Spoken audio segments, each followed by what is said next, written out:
Yeah. YG, Clipper, and Goldie. What it is what it is, and that's what it's gonna be. I pissed on the porch, see it? Got a pistol in my pocket and a pitch up in my Ford. Prius, if you wanna be adored, it ain't hard to find your hoard, but got a lot of hate to absorb when you're like me, kids, and I need it, cause I eat it, so please never stop feeding. Venus, fly trap the lie down and make it disappear. I lack the mind that could contemplate a haunted place with more at stake than I have here. Show up with a knife and they won't like that. Maybe I'm lying, maybe I didn't write that. Maybe I have multiple people in me and I've snapped. At the heart of this is you owe me an apology, Ripper. I ain't the hardest shipping shit, I can pick targets out, Ripper. With the dark with a printer with pictures of people you tripped up. I sit for game and see the armors fall at the heart of the Ripper. I'm YGC, aka Mr. Sinister Clipper. If you don't say sorry soon, I'm throwing darts at your sister. If you don't say sorry soon, I'm throwing darts at your sister. Yeah. Trixie. Eric July is just a black guy without much to say and mostly just lies. Like Isom, I know there's no way he writes. He barely can speak. His podcast is mostly silence. I could never leave so long a gap. I have more intriguing thoughts in bed when I'm having a nap. I could rap so much better, it's sad, cause I'm not even black. Trixie on the track, rockin' nappy head backwards. Nobody can understand Isom's powers. Hashtag Yaira, counting down the hours. Take off your shirt, this shaver's powered. Imagine getting bored down this hard by powder. I'm the twisted fire starter, coward. Rip on by lone, feel the bullets shower. 4 cannons sake, we gon' take this hour. Comments on comments, that baseline power. Trixie motherfucking Goldie Witch in the bitch, that's how we do this. I'm YGC, aka Mr. Sinister Clipper. If you don't say sorry soon, I'm throwing darts at your sister.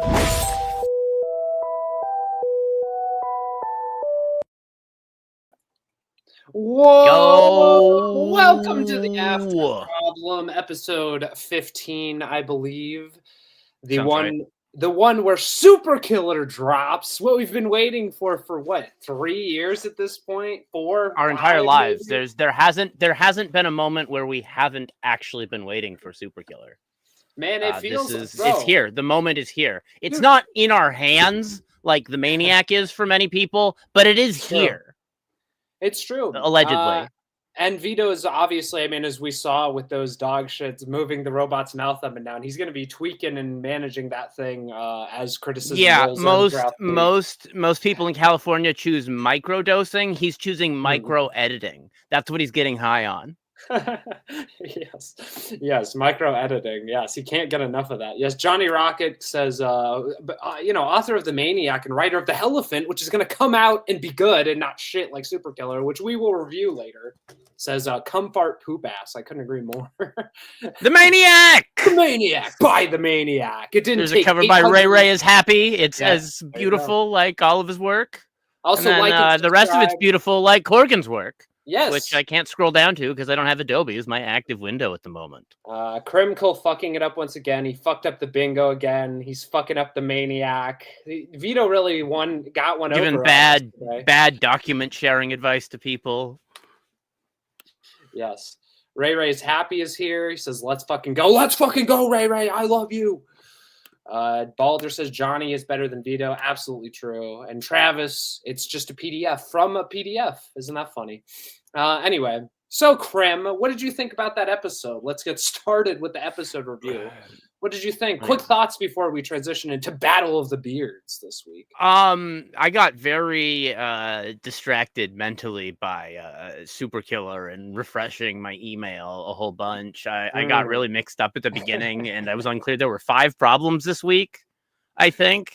Yes, there were. There were indeed 5 problems, Krimkle. Because Vito threw one when he was fucking around with MailChimp and, trying to get the comic he's been working on for only like 838 days out and fucking up the final step, of course. Yes, he threw a problem in there at the start, which was, do you remember, Krimkle? I have it here in a second. But, oh, wait, hold on. I do remember actually. Go It ahead, was go ahead. having to Oh, replace yes. a thing and not being able to fucking find it. Yes. It's pretty fucking awful. I've got It's a great this problem. little fucking lancet device here that I used to bleed my finger and extract blood to test my blood sugar, and I can't get this model anymore. And Oh, no. unfortunately, the plastic top is slightly like the little prongs that hold it on are broken. I have tried replacements from other brands, even the new one from the same company, and it like they don't make my fingers bleed. I don't Damn. know why. I don't know that maybe they're not like the springs suck. I don't know what. It's the only fucking thing that works. And now they're like $80 or more if you can even find them anywhere. So what do you? And these are supposed to be like a $12 piece of plastic. That's why I have electrical tape on it to hold the top on, so that I can still use this and stab myself, because it's so fucking annoying to replace something. So, Krim, when that breaks, yes, I totally agree. Especially things get a little, manage decline. Things get a little worse every year. The Rothschilds make our lives a little worse every year. Wink, wink. But so, are you just going to go? Go ahead. Go ahead. No, funny you should mention if it breaks, because it did twice. The little screw-on part is broken, and it only works upside down now because otherwise the spring doesn't trigger. I bought a replacement, but I think it passed out or fell asleep with it on my bed and like knocked it somewhere, and it's like under something. What that reminds me of? It's like when I'm holding up my phone, but it's like on your phone when your homeboy has like a super frayed wire and he's showing you like, no, it's fine, dude. You just gotta hold it like this and do this for 30 seconds. Yeah, you just gotta, yeah. Well, yeah, it feels a little bit like having an old analog TV antenna where you're like, okay, you stand over in this corner of the room, and you stand in this corner of the room, and then make a stupid pose, and then we've got Fox today. We can watch The Simpsons. Nobody move though. The Simpsons, like Carl Hamburger. Yeah. Didn't mean to step on your dick there, Krim Cole. But and anyway, So Krim, wait, just real quick on the Battle of the Beards, and whoever gets to 5 wins first, the other person has to shave half of their beard and the opposite side of their mustache. So, for example, Krim, if I shave this right-hand side of my beard, I would leave this left side of my mustache. Exactly the same on Krim. And Krim Cole is up 4-3, ladies and gentlemen. He only needs one more win, and Schizo Sean is going to look like a freak. He's going to look like a real schizo. Because Roblox is a real fucking problem. That's why I won. Because you chose the Roblox problem, and it's just a pedophile. It's like Israel. It's a pedophile safe haven, right? Yeah, seems that way. Well, and do you want to? Congratulations, Krem. You're up 4-3. Does the champion want to speak to the people? Let them know how it feels to win? I'm glad I'm pulling up from behind. It's a lot of work and effort, and like I'd have to probably have to do multiple passes because it's really thick. It would take an annoying amount of time, even if I did buzz it all off. So I really don't want to, but we'll see what happens. Well, Krim, if I win 2 in a row, we signed that contract with Satan, so you have to, or otherwise your soul will be dragged to hell, Krim Cole, if you don't shave that beard. That'd be a little inconvenient. Yes. Well, we're Vito's dad. I need it to barter for other things. Well, and it would be really inconvenient because you'd have to spend eternity with Vito's dad, and then Vito was eventually show up in the Domino's freezer in hell where you're all going to belong if you don't shave your beard. But so because I'm a loser, can't spell Schizo Sean without an L, am I right? Well, Schizo Sean Television. Yeah, there you go. I get to pick first though, Krimkle, and no offense, Krim, but I think this week's going to be an easy W on this very special episode 200 where SuperKiller dropped and flopped. Isn't that interesting? Yeah. But I'm picking the layup, of course. I'm sorry, Krim, but fucking up the launch was one of the problems. I believe that's correct. I heard Dick say it right or not? I think so. Maybe we're actually at 3 problems each for them this week. I think it was. I think you're right. I think they each tossed in a bonus problem. I think up towards the top we had replacing shit being total fucking bullshit and fucking up the big launch. Yes, I Yeah. agree. But I'm gonna go with fucking up the big launch. Easy Yeah. W, I think, pretty self-explanatory. Everyone hates Vito. Everyone's gonna hate Superkiller and the gay Superman BDSM scene that's in there for some reason. But yes, I think an easy W. Fuck Look, Vito. that was Self-explanatory. essential for the plot. It's essential to the character development. It's probably another reference to someone he knows in real life. Yeah, So, well, yeah, Vito's probably been in a gay BDSM dungeon where you pretend to be superheroes. I mean, that's almost certainly had to have happened. He's from fucking Massachusetts. They got those like every other block out there. But yes, Krim. So for next week for Battle of the Beards, I'm picking fucking up the launch so I don't have to lose my beautiful beard. What's your pick of the week for Battle of the Beards, Krim Cole? I'm torn between the replacement thing. You know what? I think I'm going to say Destiny's penis. Destiny's penis has been a thorn in many people's somethings. I don't know. Yeah. He's sending don't send porn videos to people in 2025 that have other people in them unless you have some sort of contract transferring the rights to you and giving you explicit consent. Krem, I mean, we all like to have a little fun. I've sent a nudie video or two to a woman I shouldn't have, maybe. I mean, it's one thing to send them. Well, it's one thing to send them. It's another thing to send them to someone underage across state lines. Then it's another thing to send other people's videos, which I think is the thing that's actually going to hit Destiny. I don't think anything else is even going to cost him money. I don't think he's going to get hit for any of it. I think he's just going to get hit for the revenge porn because she's like able to sue him. I don't think anything else is going to happen with the rest of it. Well, do you think him and Aaron Imholt are ever going to link up? You think Destiny and the Toe are ever going to... Because they're in quite similar predicaments. I mean, Destiny could have just as easily said, your boy didn't do too bad, did he? Except his would have been underage, so it's definitely a little worse. But, I mean, there's something there. We got a podcast with them would go crazy, don't you think, Krim? Probably, but I think Destiny would make him... that'd be pretty funny, actually. Yeah, they should do a show together. Yeah, Destiny would probably humiliate. Yeah, even if Destiny's just like mean to him the whole time or nice to him, or I don't know. I don't know what their show would be though, because like Aaron Enholt doesn't know about like anything, and Destiny thinks he knows about everything. What? No, you're thinking about it wrong, Krim. They would just be talking about like sexual crimes and how they think they can get away with them all the time.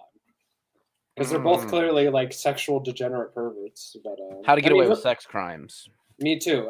Yes, how to get away with sex. They can get the quartering in there too to help them hide their materials. God damn the quartering, bro.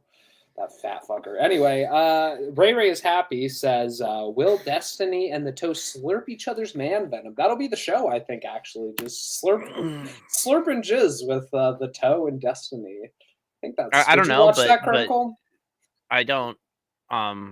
I don't think I would.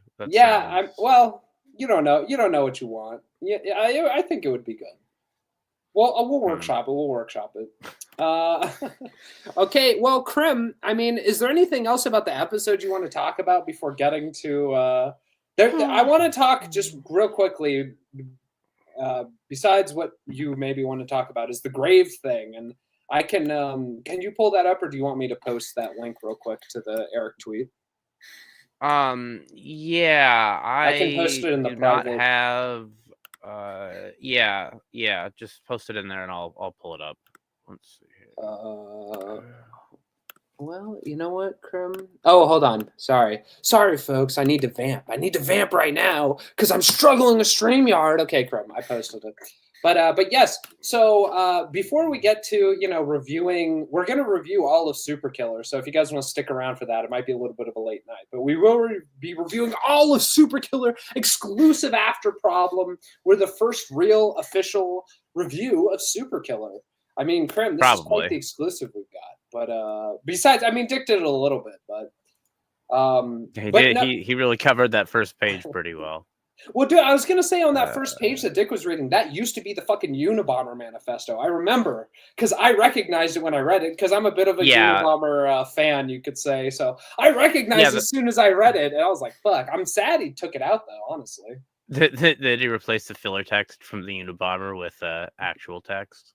Yeah, well, I just thought it was a cool touch. It's like a little bit of character and personality, but Vito probably, was like, well, what if what would EVS say if I kept the Unabomber text in here? He doesn't put excerpts from the Unabomber manifesto in his comic books.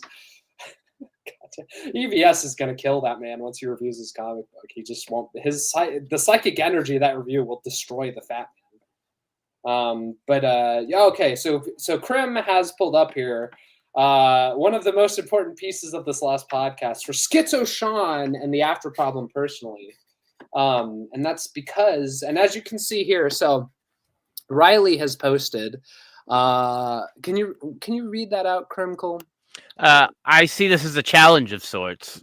Bunny emoji, lemon emoji, hashtag Rippaverse, greater than, or no, lesser than, Rippaverse lesser than Clippaverse, scissors emoji.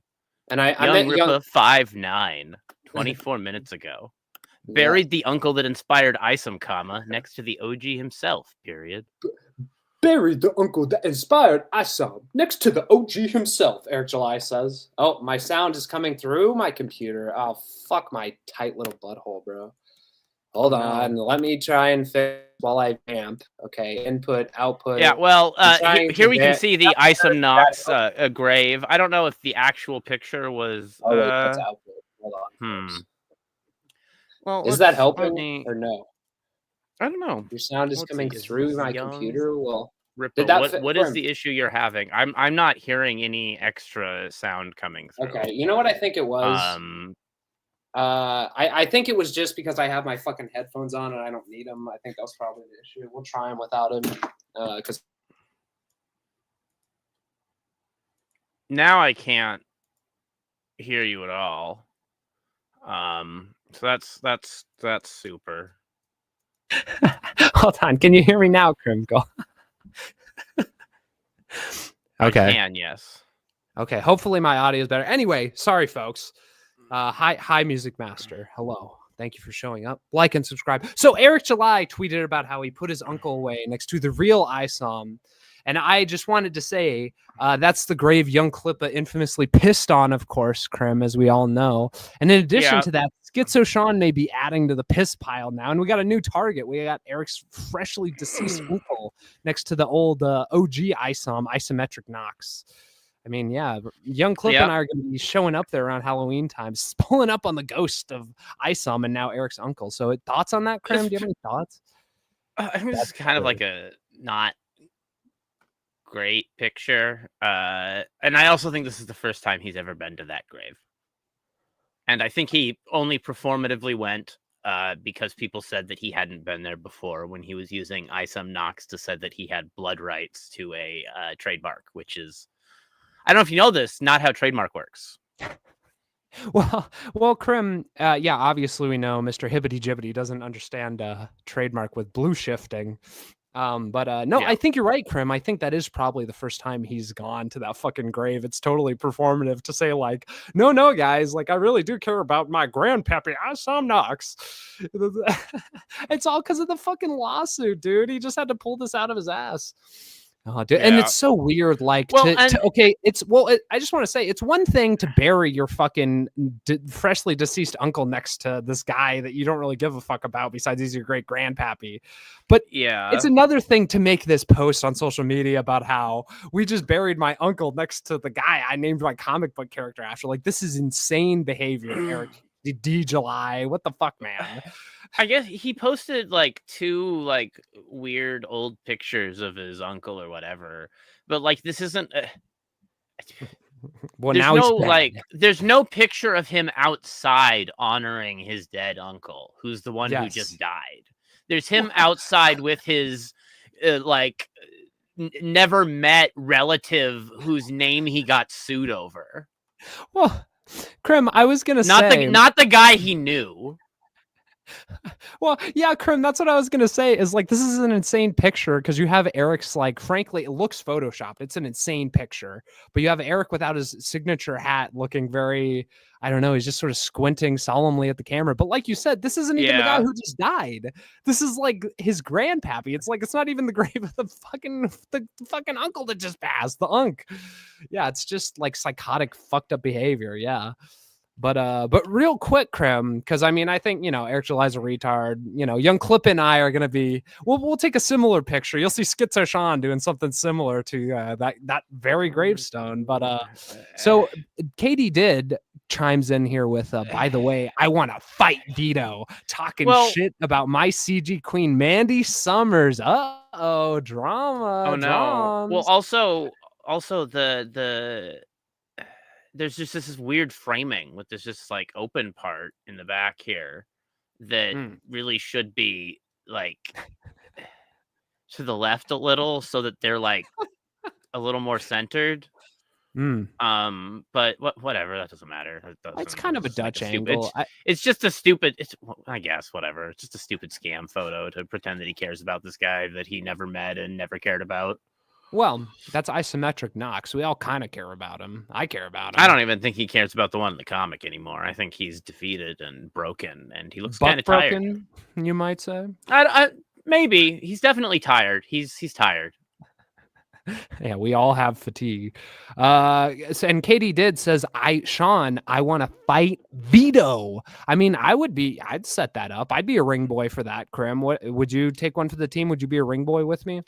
Because there's two women fighting.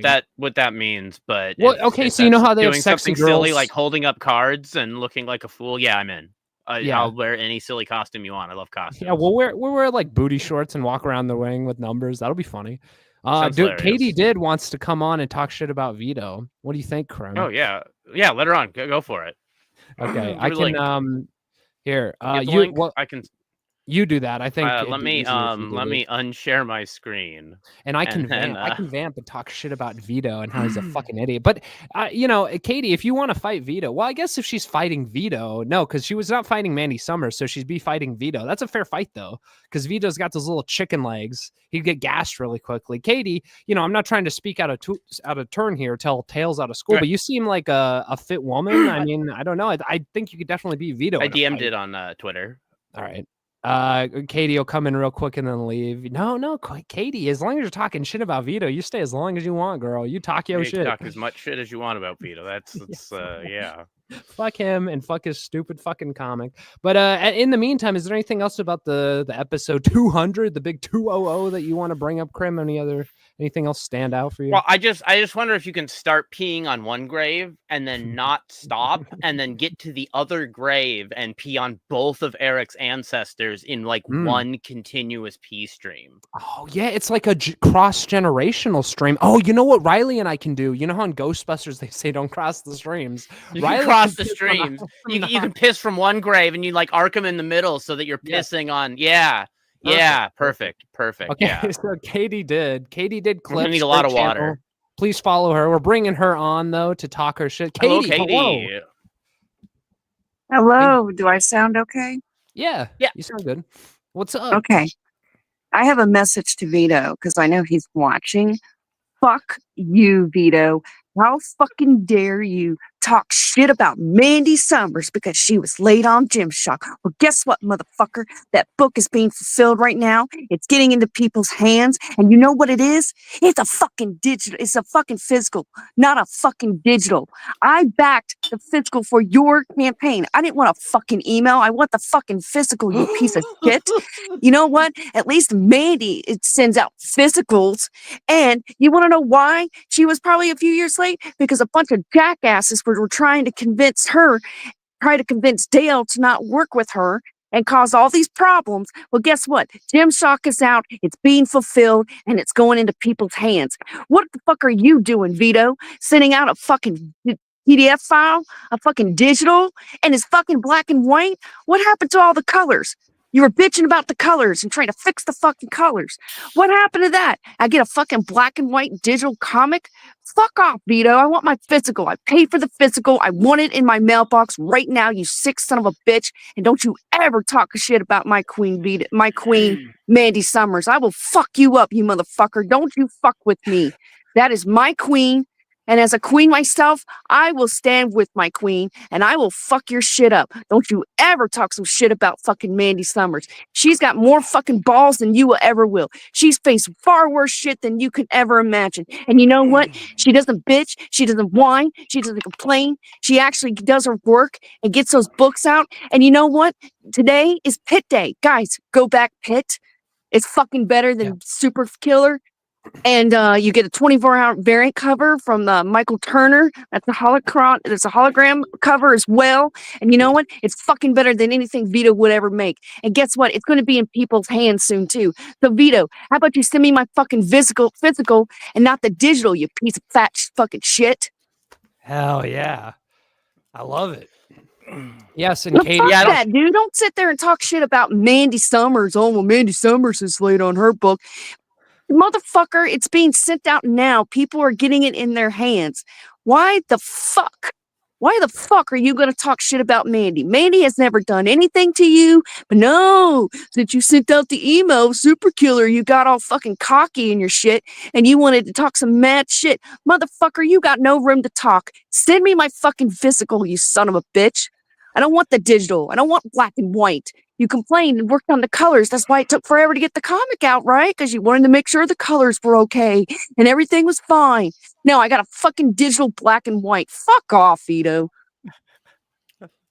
let's go. Yeah, I mean, Very nice, very nice, very nice. yes. I agree with Also, every word. getting the digital out does not mean he has purged himself of the open garage of toys that belong to the campaign. So until he gets those colors done and has them printed and has like the proofs and all these other stages done, he's still the cause of him freaking out isn't gone, and no one has their fucking comic still. So, No. Well, and you but know, they can read it. Like young Klippa has said, he's gonna spend 5-6 months or however long years shipping all this shit out and taking it from his garage and driving it to a post office. And yeah, the fucking colored version isn't out yet. I mean, the notes we saw, if that's any indication, like this is never getting done. SuperKiller 1 is never going to be truly finished. No. And you know what? He does it ass backwards. You're supposed to send out the physical first, and then once everybody got the physical, then you send out the digital. You stupid motherfucker. I paid for a physical. I didn't even get the digital. I backed the physical, not the fucking digital. You have to read the unfinished one and then send him in the typos, and then yeah, you'll get a prize. What kind of faggot shit is that? I don't know. What the fuck, Vito?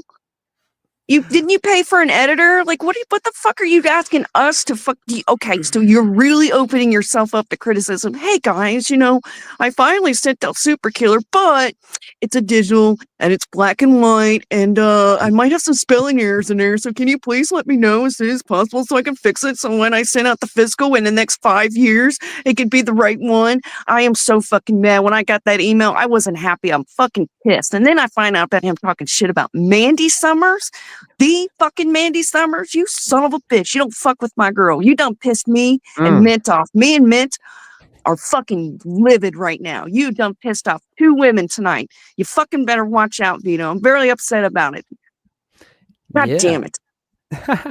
Well, and he still hasn't fucking apologized to Mint, Katie. You bring her up. Like Vito still is, and he even did kind of a stray during the show. He was like, "Oh, Mint got her copy. I'm sure she's glad about that." It's like, Vito, you still haven't apologized for your rape jokes. He hasn't apologized to you, Katie, for the atrocious behavior he's exhibited on stream with you. I mean, he hates women, and that's why he's shitting on Mandy, right? He just hates women for some reason. Let's guys, since I got the digital out, he probably, had to fluff his little peacock fucking feathers and think he's all the mighty and shit. Like, look, guys, I sent out the digital. By the way, I'm going to talk shit about Mandy and other people.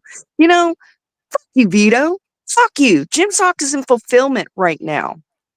It's being sent out right now. It wasn't as late as your book was. And you know what? She actually gave updates on it. Okay. Mm-hmm. And actually, he was going through a lot of shit at the time because people were trying to rip her and Del Keown apart after the whole with the Pitt situation and stuff, because, Pitt is in Gymshock. Pitt is in the Gymshock series, and people didn't like that. So they threw a fit, gave her shit, doxed her, all this stuff, put her through hell. So that's why she's a little late. But guess what? She fucking got it out. It's a fucking physical, not a digital, you stupid fat fuck. And and also it's good. I haven't read it. I know it's going to be good. I know it's going to be a great character, great story. It always is. CG produces consistent stuff. And on that point, Katie, he keeps bringing up specifically EVS and all these other CG artists who are like, well, they're late too. And it's like, hey, you know, like with Mandy Summers, EVS has like real shit going on in his life. You know, I don't want to get too personal, but he has a legitimate excuse. He's got a lot of shit going on. Also, like you said, he pushes out books. All he does is work and get shit out. And it's like, Vito, you have one black and white digital copy out of a terrible book. Like you can't even carry EVS's jockstrap, bro. Yeah, and he thinks, well, look, guys, it's like I literally, when I was watching The Biggest Problem, I got the email notification, and I'm like, you got to be shitting me.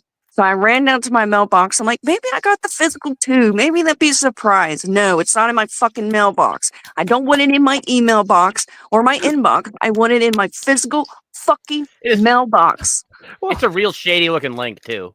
Yes, it is. Well, and you know what gets me is that let us not forget that this comic went from black and white to colored back to what we're seeing now, black and white from color. So it's like an additional fuck up and amount of time that other comic book artists in CG especially just don't do because they know that's retarded. But Vito, of course, just knows better. And, you know, it's much better to go from color back to black and white. I mean, holy, and it clearly shows in this PDF we've gotten. It's so stupid. Like, you know what? I was actually looking forward to like SuperKiller when I backed it. You know, when Comicsgate came together. Oh, hey, Vito, by the way, you talking shit about CG last week when I clipped your sorry ass saying, oh, CG wants to start drama every week. You're talking to your backers, the people that came out and fucking backed your sorry ass to get you over 100K, and you're going to talk shit about Comicsgate? After we poured our money into your fucking campaign? Fuck you. Don't ever beg Comicsgate for anything ever again. Don't ask us for anything. If that's the way you're going to treat us, you don't deserve our money. You don't. You owe Comicsgate an apology too. You owe, I'm not worried about my apology. It's whatever. But he owes Mint an apology. He owes Mandy an apology. He also owes Ethan an apology for making that shit. Look at that. Look at that beautiful. It's better than anything fucking SuperKiller will ever do. Here's what Ethan's making you wait for. Yes. And here's a comparable shot of SuperKiller, the hero, injured. It's the same basic shot. It's the same basic idea. Huff, huff, huff, huff. We've got some I'm cursed internal thought bubbles here. It's like there's people covered in goo. It's basically it's the hero injured. It's the same scene. You know, they're being introduced to new characters, and there he is. There's SuperKiller. There's what the SuperKiller one looks like. And again, there's what EVS is making you wait for there. Yep. And it's fully colored. It's fully colored and printed. Isn't that interesting? But it's a physical, not a fucking digital. Yeah, I don't hate the SuperKiller thing I'm looking at here with this picture. It's just it's not the same. Well, Krim, speaking of that, we need to beat Frog Tony to reviewing the rest of fucking SuperKiller, dude. Apparently he's going through it right now. He's trying to steal our spotlight, Krim. Well, fuck. Vito, you know, and Clip is asking, will Vito flag them? Very possible. And then he says, keep clipping, Katie. We'll keep watching them. Absolutely. You provide everyone. Oh, I'm going to clip his fucking ass. Oh, I'm going to clip Vito's ass. You just fucking wait, Vito. You never piss off a clipper. Have you not learned that yet? Have you not learned that? Snip, okay? Snip, yeah, EVS is watching. Yeah, clip, snip, snip, motherfucker. Well, and Krim is growing scissors in a jar right now to help you out, I think. Yeah. The teleporter, the secret of how it works was unfortunately revealed on the show today. But my scissors, my scissors are gone. So where's my? Yeah, I'm growing some new ones here. I've got a little bit of scissors here. I gotta add a few ingredients though to make it actually grow. I've got some metal here. Will they be big enough? Well, to cut Vito's little balls off. Well, it'll be definitely big enough for that. You wouldn't think so, but I've got a secret ingredient. It's Christ is King. There we go. Gonna drop a little God in there. Vito's gonna need Jesus when I'm fucking done with him. He's gonna need to come to Jesus meeting. I'm so pissed. Like, you have no idea. Like, I was already mad that I got the digital, not the physical Yeah. that I paid for. And You then know, I think I got I've got cover A. It was the red you know, background or whatever. some Beautiful, extra Crim. light here that I may have just broke, and then there we go. Yeah, this will hopefully grow Well, up into a Crim, I nice mean- big pair of scissors, and I can use the teleporter again. Well, I think those scissors will grow big and strong, and after we chop Vito's balls off, we can borrow them and use them to clip Eric July's shoulder hair. I think that's a good use of that. But Like, I'm so mad. Like, dude, I put in money for the physical. I want that first before I'm not going to open the digital. Like, I want to read the physical. What the fuck is wrong with you, Vito? Hey, I respect it, Katie, because yeah, you're not getting what you paid for. How much did you pay? Do you mind sharing how much you gave Vito? I think it was like after tax, maybe $50. I can't quite remember because it was so fucking long ago, Vito. And I don't even fucking remember. I want the physical. You totally did it ass backwards. And yes, somebody in chat at Biggest Problem Chat was like, well, he said this about a while ago. I don't give a fuck when he said it. You're supposed to send out the physical first before the digital. That's the whole point of it. How come small creators have more of a common sense about that than fucking Vito? Like, what the fuck, dude? I want the physical. Get it in my mailbox now. I'm getting really pissed off, Vito. Come on. Well, And then when I hear you talking shit about Mandy too, like, get the fuck out of here, motherfucker. Get the fuck out of here. Yeah, if only Vito could ask some comic books industry professionals about how to do this sort of thing, before he started. But and he totally dodged Ethan's super chat. He fucking it's how convenient he talks about it tonight. Which, by the way, I'm going back to clip. So don't worry, I'm going to get all that. And I'm also going to clip the part where you talk shit about Mandy, because let me tell you something. You don't fuck with Comicsgate. You already talked shit about CG last week. Now you're going to talk shit about with Ethan and Mandy Summers on the day that Pitt is launched and is literally, if not already, hit 50K on the first day. Fuck you, Vito. Yeah, I mean, well, yeah, that's a good point. He's totally like raining on their parade. Get fucked, Horseman.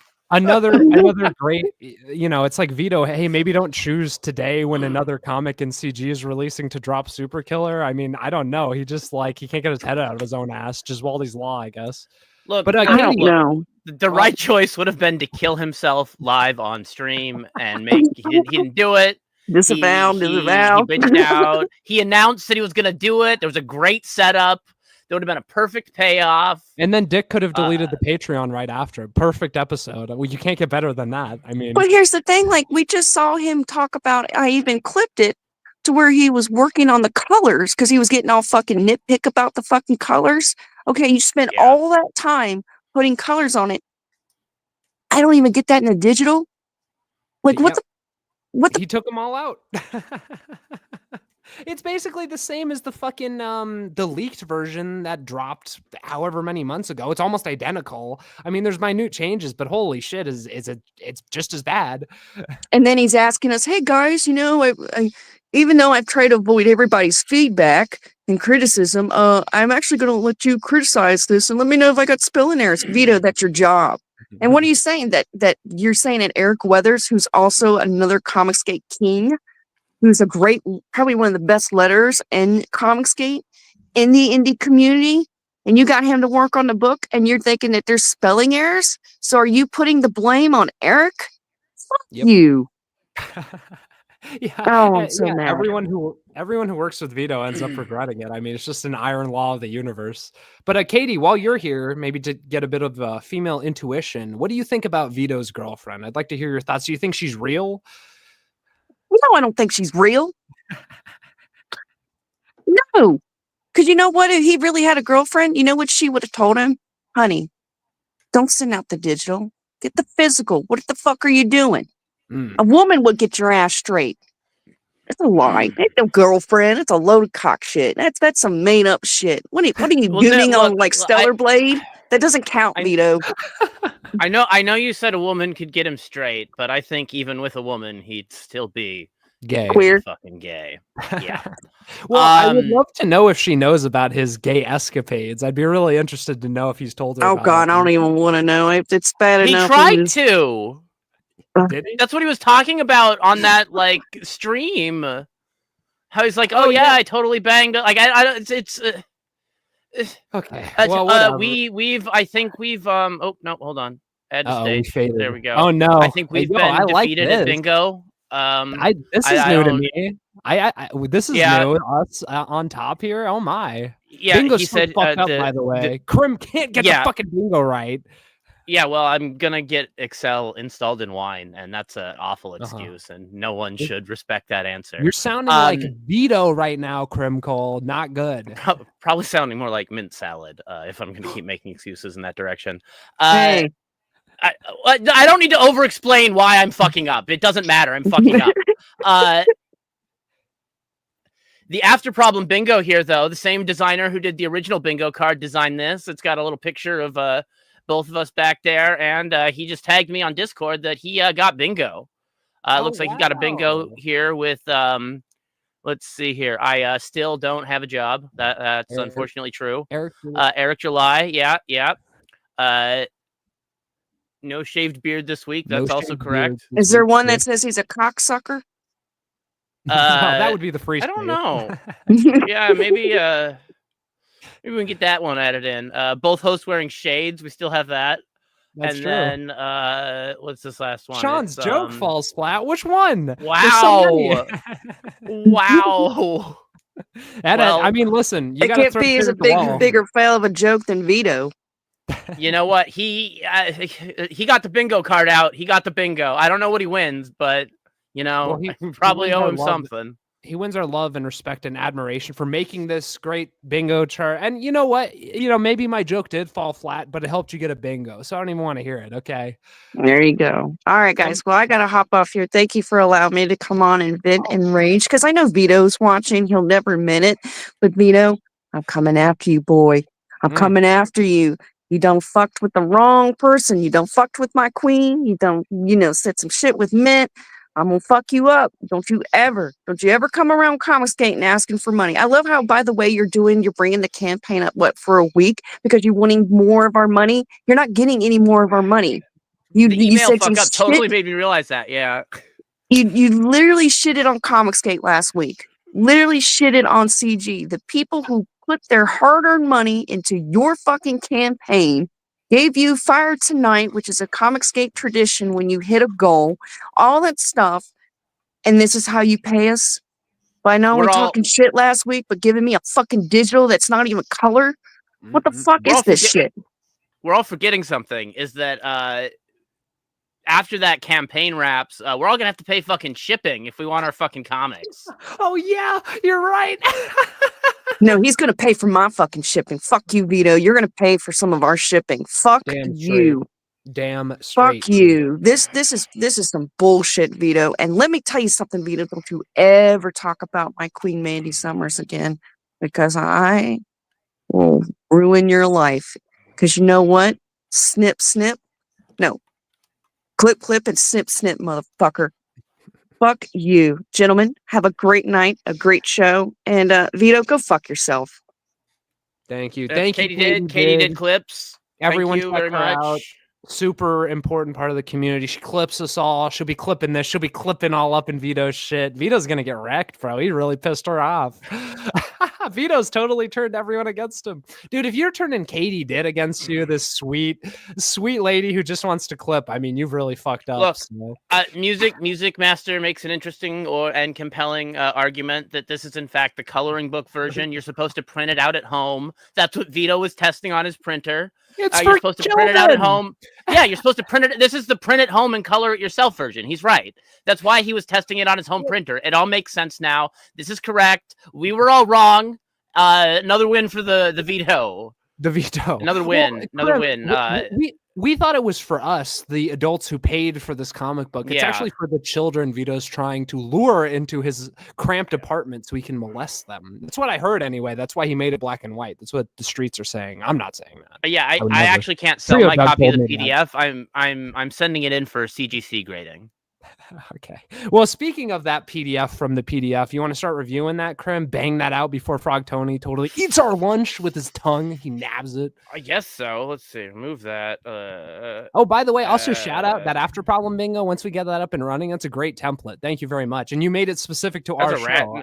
Another Chris. rad looking card. He did the other card. I'm the one fucking up on the bingo. Wow, I of think I course. found a good way to like just drop lines of things to generate bingo cards, and I think it should be able to do multiples, and I can just like I don't know. We'll see. Krim, I'm less over explaining talking, stuff more that doesn't doing. matter. I don't need There to you hear go. about how That's the you're gonna one. fix the Don't comic. say I things. want the comic That is in my correct. hand.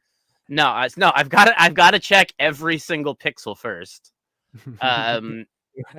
Anyway, you want to bring SuperKiller up? Let me. I said Destiny's penis. You said fucking up the big launch. I'm gonna win, obviously. Everyone vote for fucking up the big launch, by the way. Subscribe, like, and vote for my problem specifically. Fuck Krim.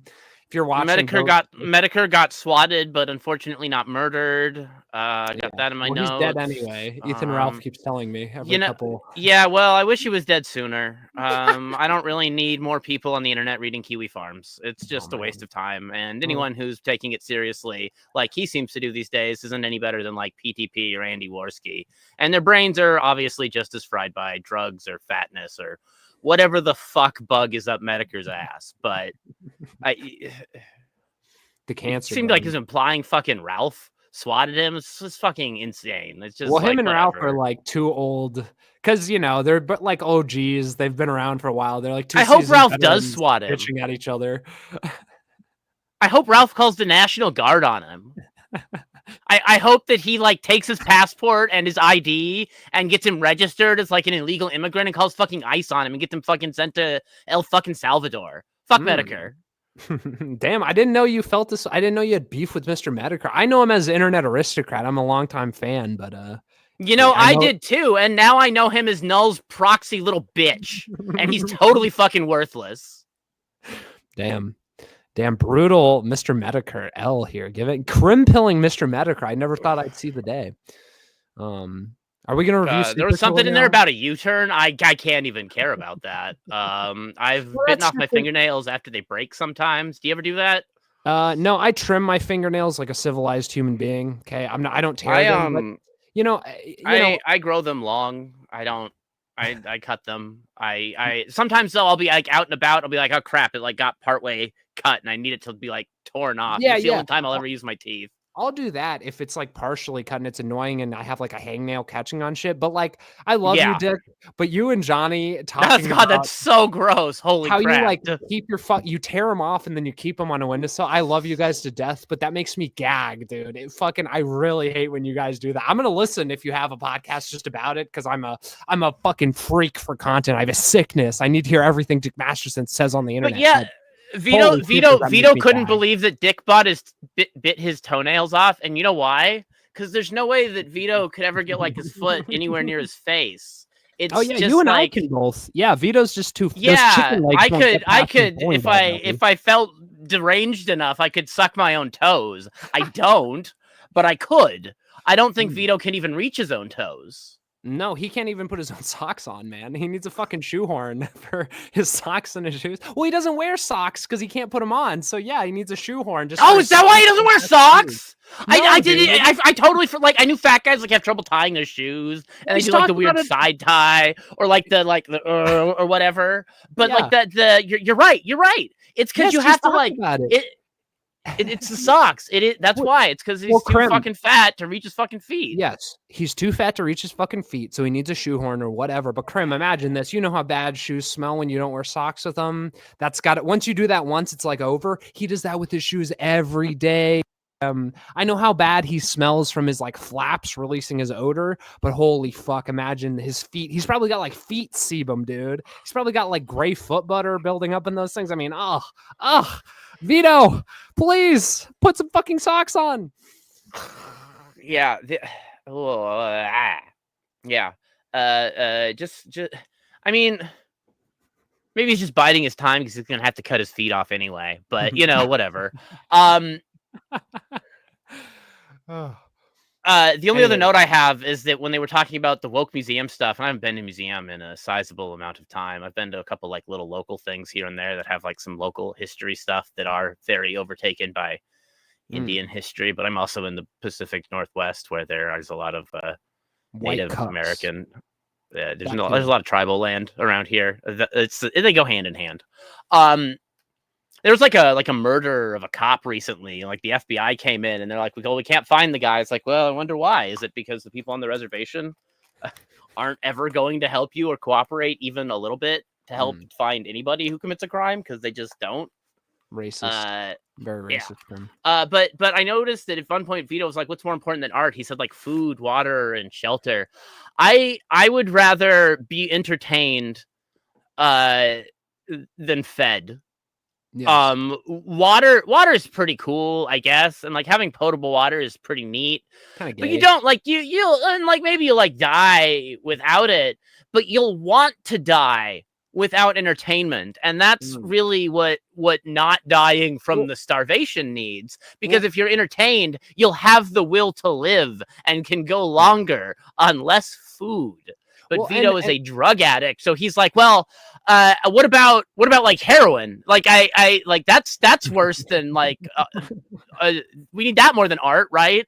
Like not really, but like I need my heroin, man. I gotta have my heroin. And then the water and shelter he just tossed in because I mean he's probably concerned about getting evicted all the time, and then I don't think he drinks water, so I don't know why he said water. Well, Krim, I mean he says water because he in his brain it's like, well, people need that to survive, right? But it's like food and water are like one thing, and he just only does one of them. Well, he only has. Yeah, he I think he just blends all his food up actually and slurps it down. But it'd probably be healthier than whatever he does actually. But no, what gets me is when he's talking about art and he's talking to Dick. Dick is like a real artist. Like Dick understands art. He's like he's a creative, etc. Dick's like he's like an engineer plus art history. Those are the school things he did too. Yes. But he has like a background and he gets it and he's made successful products artistically. And fucking Vito what gets me about Vito is he's supposedly an artist and creative, and he'll just totally dismiss art. Like he said it on this most recent episode. He said like, who even cares about art? It like sucks. Is that like you said, like we got water. It's like, Vito, you're an artist. You should think art is more important than oxygen, dude. Like, yeah, it always gets me. He always denogrates art, and Dick has to be like, artists care about art, right? And you're supposedly an artist. Like every time have this conversation. But speaking of Vito's art, you want to pull up that book we've all been waiting to read, the SuperKiller? Oh boy, it's finally out, Krim. After 838 days past being fully funded, it's finally out. Oh my, here it is. And that robot mouth is perfectly moved. It's at the perfect height, Krim. I mean, what else can you say about this cover, Krim? What do you think about this cover? Let me expand this to the appropriate length. Krim's making sure we get the full Vito intended experience. Is that properly zoomed? No, I don't. How do I just fit this to? There we go. Nope, that's wrong. Escape. Oh, he has like the fake comic authority thing on there too. Oh, I also love the little boy pistol comic group at the top. That's great. Make sure everyone knows you're into little lolly boys swinging their dicks around. That's awesome. So there's the preview cover that we got before. Act 1. From that was 26 pages of the 70 pages from the final book. Oh my god. The covers are mostly the same. There's some like look at this. So Krim changes. Krim is switching between the leaked preview from months ago and the new one. So you can see all the thank you. Here's the new one, and then here's the leaked one. And I know they're moving side to side a little bit for some fucking reason, but so the new one doesn't have the Act 1. Is that what I'm getting? It doesn't have the Act 1. I think the Act 1 was intended to be the first like 26 pages here. I don't even think he put in like a to be continued at the end. I think it's just the long 26 pages. But we also have. That does not have a cover, much like the version that he sent to EVS a couple of days ago, weeks ago, years ago. Who knows? Yes. Well, and the biggest one, and we don't, because it's basically the same, but the biggest change is he changed the text bubbles from this awful webtoon, like highlighted different colors to it looks like a real comic book now. This makes sense for a draft when you're like working everything out. You just want to look at it, like the colored bubbles, whatever. This was not intentionally released to people, so like the text bubble bit is a little hard to It just kind of shows what order things were kind of done in, and like which pages are more finalized than others. It just gives you some indication of like the process of the development, depending on the page you're looking at. But this has 4 extra pages added at the top of that if you've already read the or like maybe 2 or 3 extra pages. If you've already read the leaked version. Sorry, go ahead. I don't want to. No, what are you saying? Well, TJ's asking, wait, the sketches are still there? No, that was we're flipping through the different versions. That's the version that got leaked with all the 3 versions. So that's not the version Vito released today of SuperKiller. This was the version that leaked that he implied that Frog Tony leaked in a group chat with EVS, that EVS then posted that weird AI response that was funny that people took too seriously. Then we have Act 1, which he released to backers in 2024. Yes. That he sent out, absolutely not approved by the Comics Code Authority. Back in 2024, when, I don't know, he thought something about who knows why. And then we have this one that's also absolutely not approved. That is the 2025 digital release of just number 1. It is nominally mostly the same colors, like some shading differences, I guess. The title though is the main difference that I noticed. Yes, is that it is in a different, like a little bit different font, I think. Maybe just like it's whatever. I mean, that's definitely something he would do, but you know, I don't want to get. Yeah, it's like minorly. God, all like those edits though, like just we like saw, a little, like moving like the just like a little bit more shading and a little bit more like emphasis on it. It's just like a little bit more. It's just like a little bit more time was spent making it go from this to this. I don't know how much. I don't know if he went in on every single individual letter and was like, "Oh man, I have to get the shading just fucking perfect. I better draw all this in so it has the correct artifacting. Oh god, there's an extra pixel. Oh, I better. Oh no, that one's blood splattered. It's supposed to be there.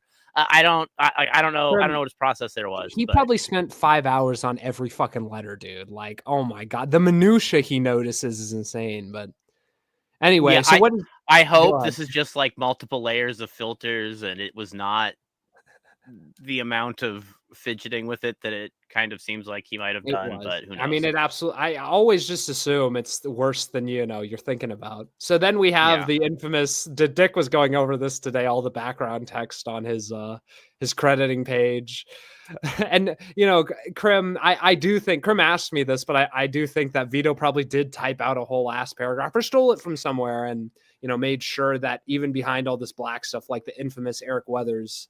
In a good way. I'm not throwing. I don't mean that in a bad way. It came off. Well, bad. Eric, I love you, Eric. Knowing the plot of the book and all that other fancy stuff, and having read the leak, and heard Vito's pitches and whatnot, it is very clearly and obviously about like finding Meteor Man. It's like this current mission. It's kind of like a sheet of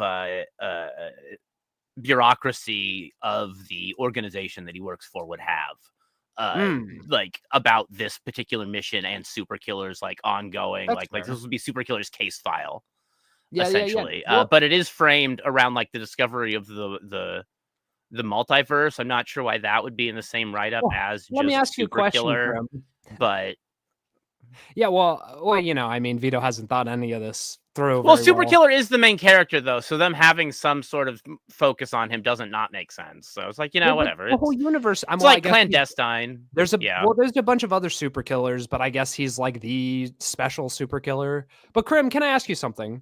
Why do you think in the rough draft this was the fucking Unabomber manifesto? Just excerpts from that. Like, what is the reasoning behind that?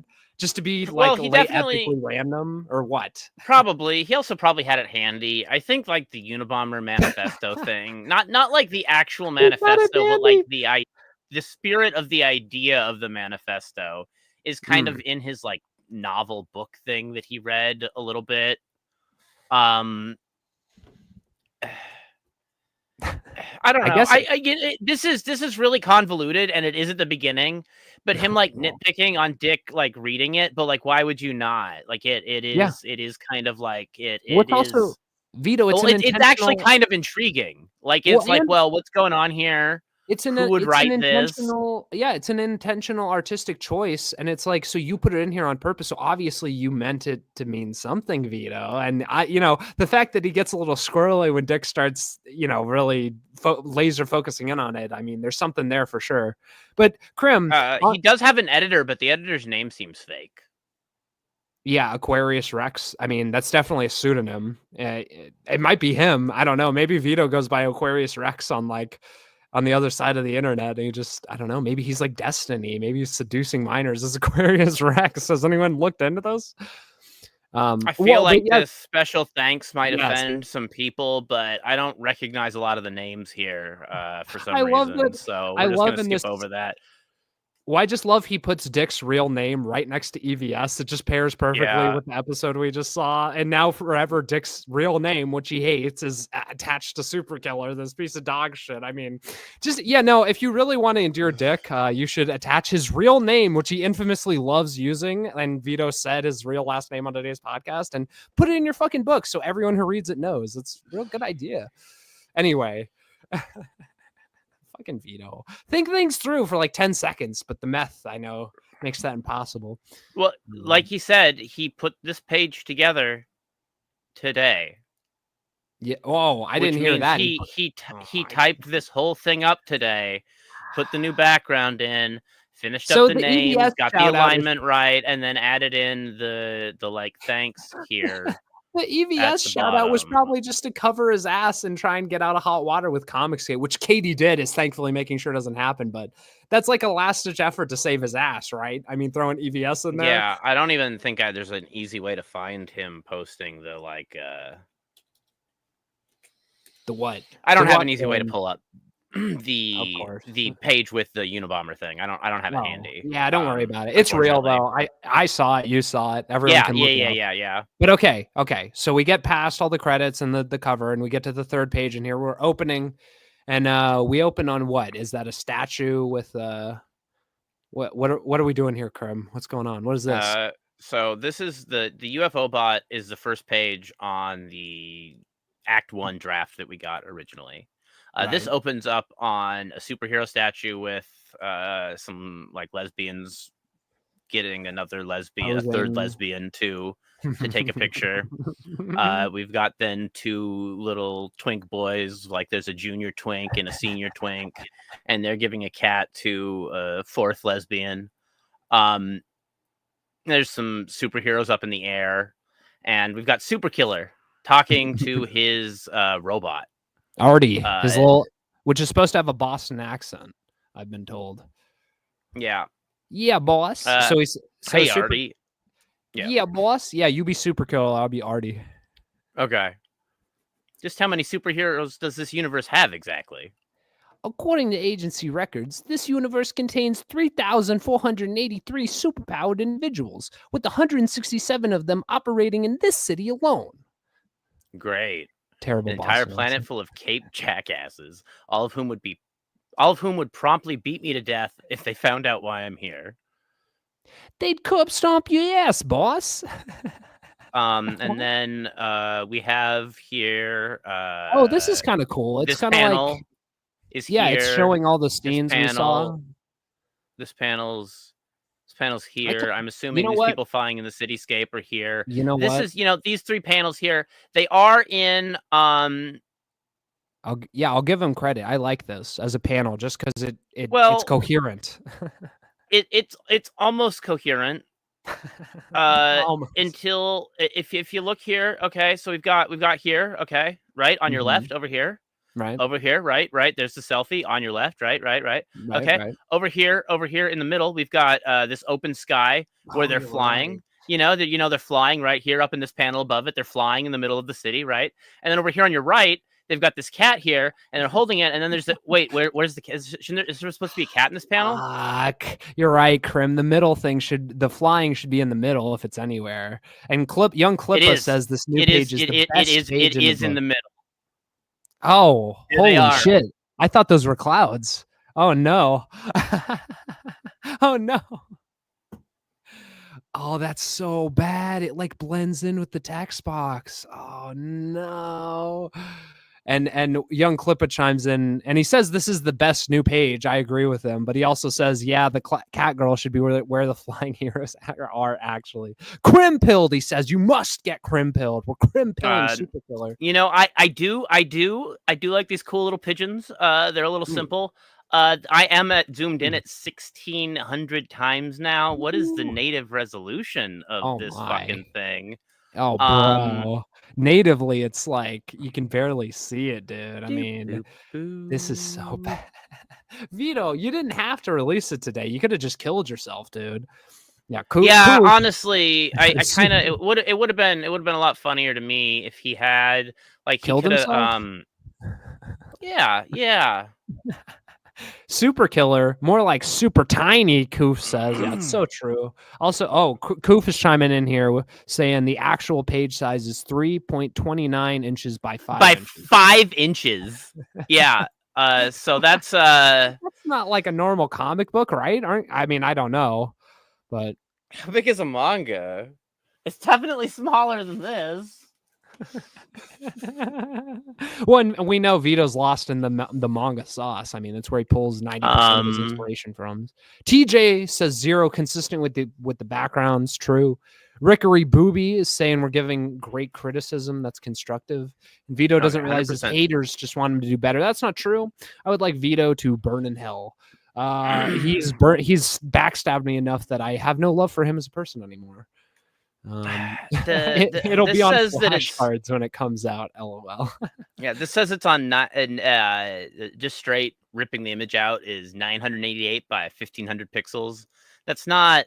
I don't know. Let's you know why mince words. Wow, I can see everything clearly. What is this book? The Maniac? Who wrote this? This is the Maniac. This is the Maniac actually zoomed out to 73% so that it would be small enough to fit on the screen. Oh, he's talking shit about the Pit. I don't know. I would wager a guess the Pit probably has a similar thing going on where, you know, you see it perfectly. This is SuperKiller. This is 171% on SuperKiller. Oh my god, dude. Super Tiny was right. Holy fuck. Well, zoom and enhance on that next. Well, yes, and here's the Maniac. And also, by the way, perfectly drawn. Didn't have to switch between colored the black and white. The Maniac is 8.27 by 11.69 inches, which is, you know, a normal, the correct number of inches. You know how Sam Hyde in his most recent videos has been really fucking with the fucking formatting? It's like that. There's like 32:9 ratio that you need a $1,500 turbo widescreen to get, because not only is it 32:9, it's in like 8K. Yes, but that exactly opposite. Vito just fucks it up that badly and doesn't understand why it's fucked up. Okay, let's keep going. I would like to see more detail. I do like these pigeons. I do think they're cool. There's some cool birds here. Pigeons are alright. And then, you know, I do like the bench, the clandestine spy meeting, the dead drop for the for who he's killing. Well, for me, thankfully for me, I only need to deal with one of them. He's got the Meteor Man lunchbox. He's got the lunchbox, like the SuperKiller lunchbox in Vito's garage. Now then, let's meet our lucky winner. And you know, he has the comic we're about to read, a Golden Age parody of like SuperKiller. He has it fully on there of SuperKiller reading it, which is just, I mean, especially for Vito, totally unnecessary. I mean, this is not how long. EVS said it was not the correct way to do things, that it would take a whole bunch of time. And there's a lot of extra, like, weird little details in there. It looks like let's see here. The what, Crinkle? The text boxes and text bubbles. I mean, it looks like they're mostly the same. I think they're about right. I think he did actually warp the actual page into there for this. Yeah, but it's just another question of like the time that. But how long did that take? How much it added to the comic? Exactly. It's like that adds basically nothing, and it probably took him 30 hours or whatever the fuck. Like, holy fuck. But anyway, so after that Well, panel, he could have just put like one of these like final panels in there. That's just like Yes. the cover or like the opening, well, like and the it's opening thing in every old comic where they have like one big splash page or something. So it's not all this like micro text that now you can't Yes. read, but looks like random gag comic shit. But yeah, now it's it like looks just like generic random gag comic shit. So it's like, well, you filled it, but like, what did you fill it with? what's And it's like, like does this have anything to parody. do with it? It's like parody Yeah. ad. It looks to me like parody ads of old ads you would see in these old comic books, but it's like we never see that later, I don't think. And also, like we're going from an intro to SuperKiller, who we still don't really know all the powers of his character, etc. Yeah. Like he hasn't really been introduced beyond he kills other superheroes, and now we're getting introduced Well, to a different superhero and a different art style and like a different universe. Like what? And then the Bulge, of course. we know yes. one thing about SuperKiller. He's trans. He likes to tuck. Yeah. Of course he's trans. Yeah. Okay. Anyway, on the next page, prepare for a planetary pummeling UFO bot. This is supposed to be retro 50s. Did he kind of, let's see. Did he I mean, it's capture just a anything Superman. differently? It's clearly just a poorly made Superman ripoff. I mean, oh, he did. Wow, he made him lighter. That wow, that adds so much, dude. This is the old one that he sent out beforehand. It's got kind of oh, that's the old one. Art. Dude, I like the old one more. Flash card, quick time. No, it's like old, very old, like video game computer shit thatching colors. It looks like almost hypercard game colors. If anyone, I don't even know what those are. Dude, I don't like the new one. I like the older, lighter version more. We also have the rough version, which I think is largely the same. He went back to Smash as well. So he has Smash here and he has Smash here. Oh my god! But he had an onomatopoeia crash here, which is a lot more exciting. What the fuck is wrong with him?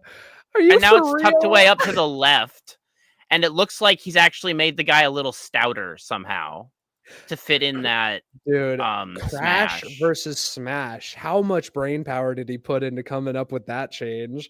Oh, it's got to be and Crash. Like this Smash doesn't make any sense for breaking through a wall as Superman. That's not a Smash at all. Crash probably could have been a little bit more aligned with one of the rocks, so it seems like it's coming with it. But yeah, he didn't even do it right. You're right. Well, it's mostly there though. Like it's almost there. Like tweaking that a little bit. I don't know how he went from like this to this. I don't think anyone knows. I don't think Vito could explain it to you. Prepare for a planetary pummeling. Time to face the cosmic consequences, UFO bot. So he changed that one. He also shifted Meteor Man, but how? Dude, he moves the text in like every iteration. He just like cannot stop fucking with it, dude.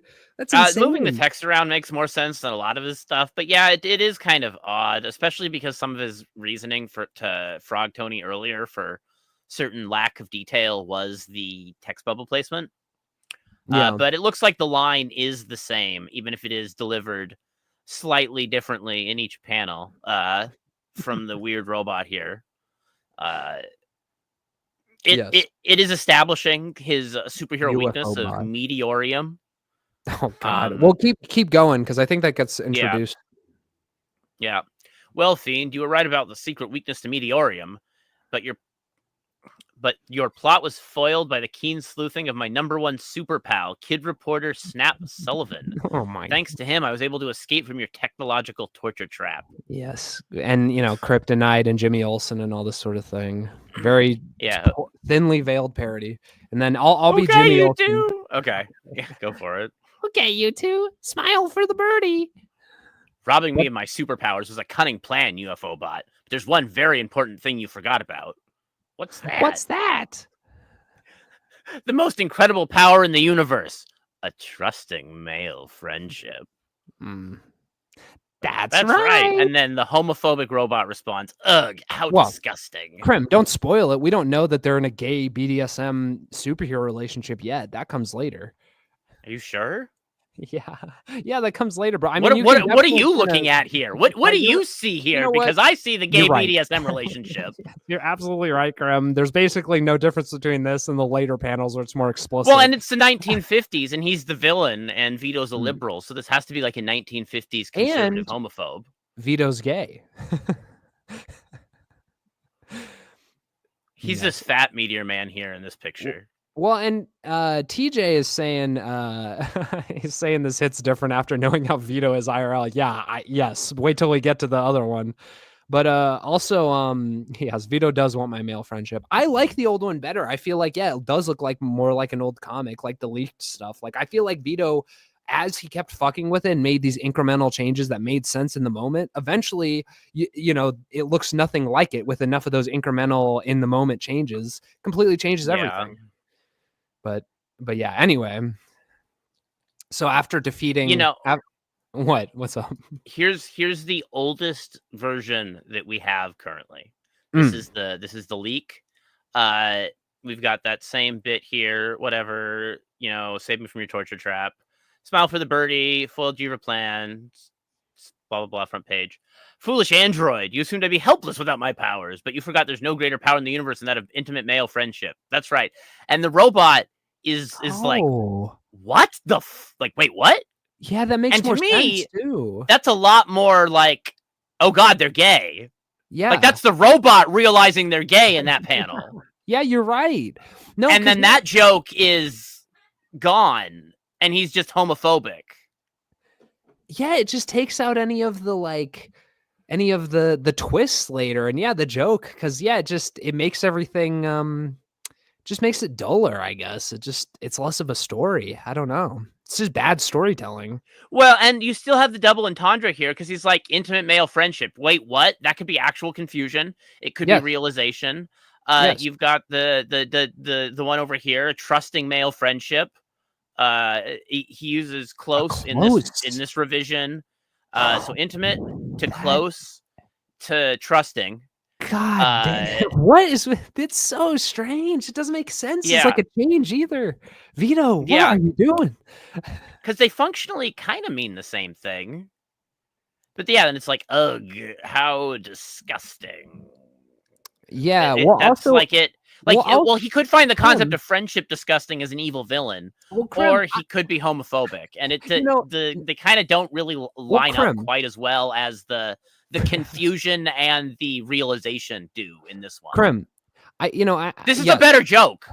Yes, I agree. It is a better joke. And, I'm not trying to suck your dick, but I would say we have a trusting male friendship because I trust you as my co-host and your man, and I think we're friends. I don't know that we have like an intimate male relationship. Like, I feel like it's just too obvious. If I saw your penis, that would be weird. Yeah. Because like an intimate male friendship's just too close to saying like we fuck each other on the ass. Like, fake Superman wouldn't say that in the 50s because he understands he'd get thrown off a roof or whatever. The wait, what is much better, TJ. But anyway, enough of this gay Superman shit. Yeah. Anyway, Young Klippa says, "God bless you, Krim. This is what is called top autism." Yes, I would have to agree. Top autist Krimkle. Okay, so we've got a ISOM reference up here in the corner 2 weeks later, not present in the previous two drafts. We've got the comic page here inserted again, but ruffled differently. Completely unnecessary. You could show she was reading that. Yeah. You don't even need. Yeah, she's reading it in the. You don't need that other panel showing her reading it. She's reading it there. It does establish as like superhero weakness, and at one point, I don't know, I don't know, hints at the homosexuality. How explicit it is depends on probably how much of a degenerate you are. And we're using God to grow magic scissors over here. So who the fuck knows? We've got some food in the background that did he have to correct the colors on the ketchup of this food? No. Oh yeah, he was freaking out about the fries. He was saying the fries. Yeah, I don't know. He made him a little lighter. Again, another change, completely unnecessary. But the fries. It does look like a lot of these color choices, changes in shading, are made to try to contrast certain elements that are a little bit more indistinct on some of the other variations. I can't believe I paid money for this crap. Yes. She's Me got. neither. Did he? Neither did can any of he? the Super Okay. Killer Okay. backers. Here's an important detail we're gonna need to focus on here. We've got Wait, Beck. wait, We've got a Krim, little bit out to the Krim, side. hold We've got on. Beck. Wouldn't A little bit wouldn't out it to be the side. Krim, hear me out. Wouldn't it be That funny? tit did not get bigger. He did not take Dick's advice. Well, yeah, always take Dick's advice. Always bigger tits. Well, and But Krim, this establishing shot is the one that he would have needed to change, and it would have just been like, whatever. It's shoved behind her arm. You just like right up to the limits of the comic. Just push the bounds of physics right there.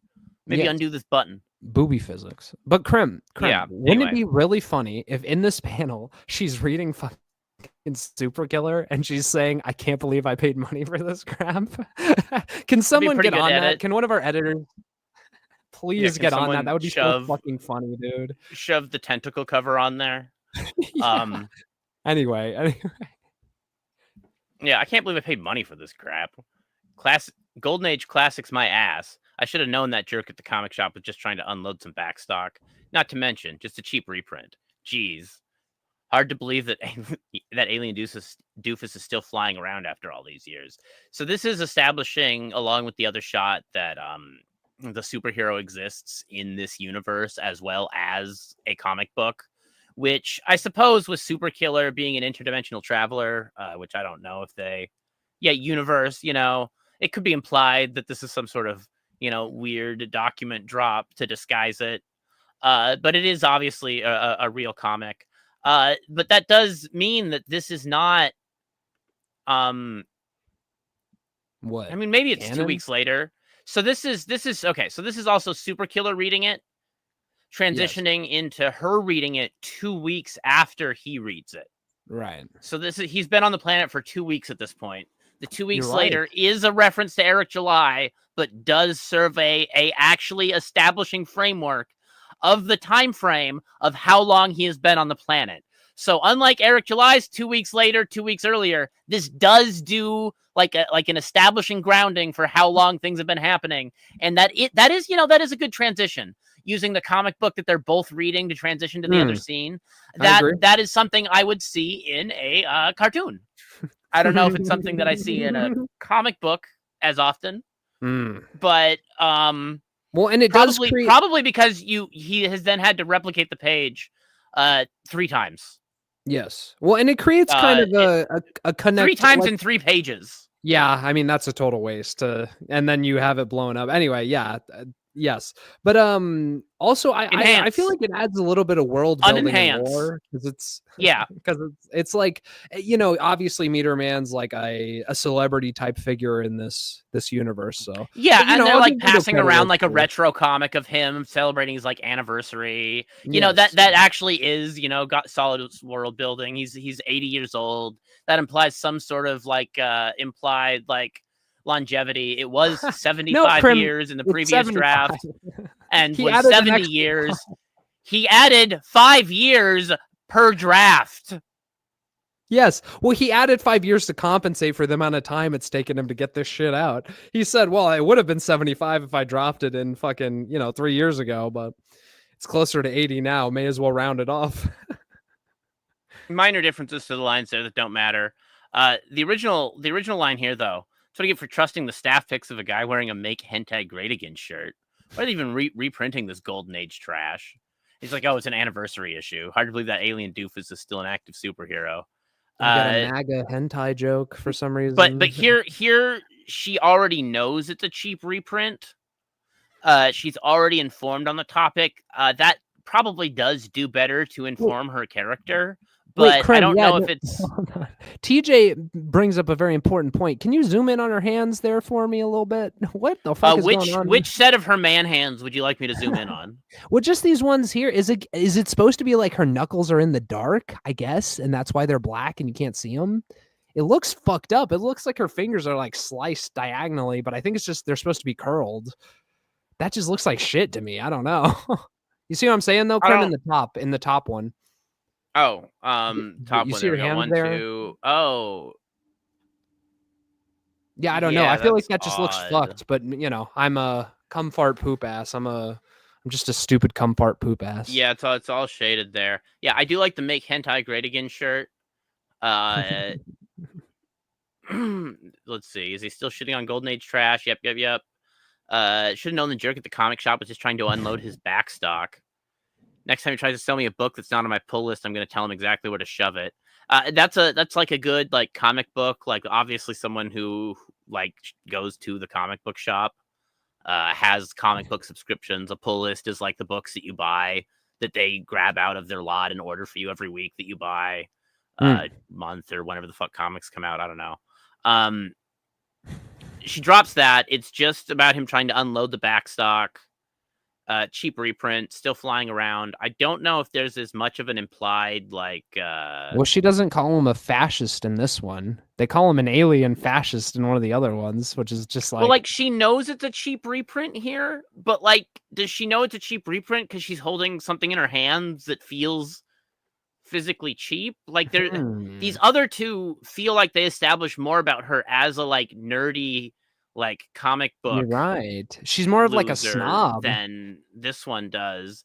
And then Meteor Man also goes from, I don't know, maybe it's better dark. I mean, yeah, it is because it creates more contrast. Meaning, it's a meaningless. It's meaningless to like go back and forth on that. Some details clearer here, some's here. It like I don't know, but like this, the text bubbles missing here mean that there is just like a big like black shaded part in like this entire third of the image down here, or ninth or whatever. But yeah, okay. Well, whatever. It's still better read than anything coming out of the mainstream these days. And we see SuperKiller American Comics fist, or no, her boss's fist. Sorry. Yeah. Those are bent. American Comics used to be dark and edgy. Now it's all fiction, a bunch of gay fan fiction written by pink-haired theater kids. Meanwhile, manga seems to be devolving into straight-up porn. I'm all for fan service, but you really need to strip your female character naked in the first issue? Grow up. Back! Yeah, then he's yelling it back here. This speech, I think, is Is it the same? Better than there's. Well, this is the one he released beforehand, where it's better than those stupid crowdfunded books I bought, the ones that actually shipped on time anyway. In the time frame that this comment was put out, it sort of seemed like a dig at just himself, but then it came out so far that it just like mixed in weird with other things going around. Dude, that is the most brutal panel we've seen so far. The ones that actually shipped on time anyway. Oh my goodness, I can't believe Vito's hands typed that or thought that was a good idea. That's insane. Yeah, dark and edgy, now they're gay. Over here we've got toxic indie comics. Female characters are written just pathetic. It's like they've never talked to a real woman. Even when their comic has a kick-ass heroine, they just find some lame excuse to rip her clothes off before the end of the first issue.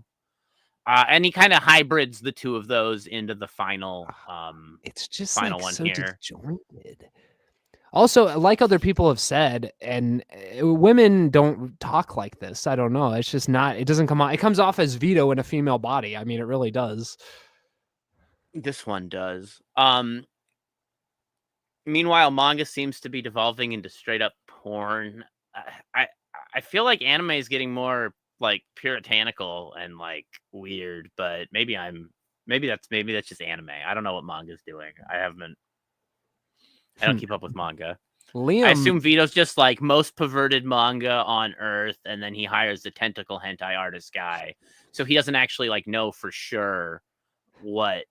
Like I don't know what manga he's looking at. No. I'm sure they're degenerate. Maybe they're stripping the female characters naked. Well, I don't. It definitely has some lolly in it. I mean, let's start there. But yeah, yeah, combines all those into this dialogue here. Beck gets yelled at in various manners. He's very Russian. He's very Russian in the old draft. Yes. He's talking in like a very obvious, like he's an angry. He looks like kind of there, like a very obvious Slavic. Yeah, like a Surely Slavic Dimitri. Yeah, scummy. he's talking fucky. Yeah, he's like a scummy small business owner, but like we haven't, it's like straight out of the Yeah. 80s. Like Russians aren't the ones coming over here and running our diners. Like this guy would be Indian, Yeah. frankly. I mean, Yeah. Oh man, what Do the not fuck pay are you waitress doing girl. here? Yeah, it's mostly the same here. Pay the waitress girl. Read the funny books. Not reading the funny books again. Establishing the character.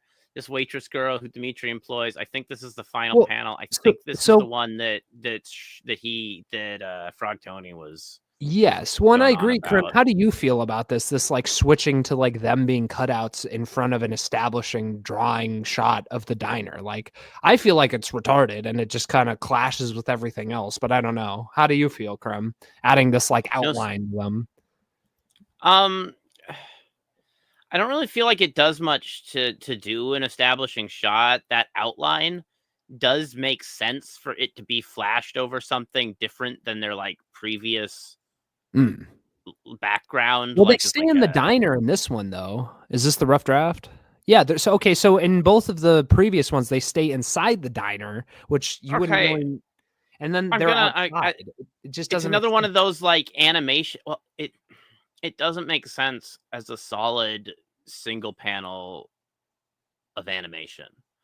If you look at it, and this dialogue is being spoken by a slow, like Russian accented Slavic man as it pans through the diner and then like outside to the outside of the shop before it snaps back to them being where they were before to continue the conversation, which makes sense in a cartoon or even like a real show with like really dramatic camera shots and angles, and you want to like establish his like history and like love and connection to this place and that he cares about it and that he's doing you a favor for you working here. I don't know. It seems weird.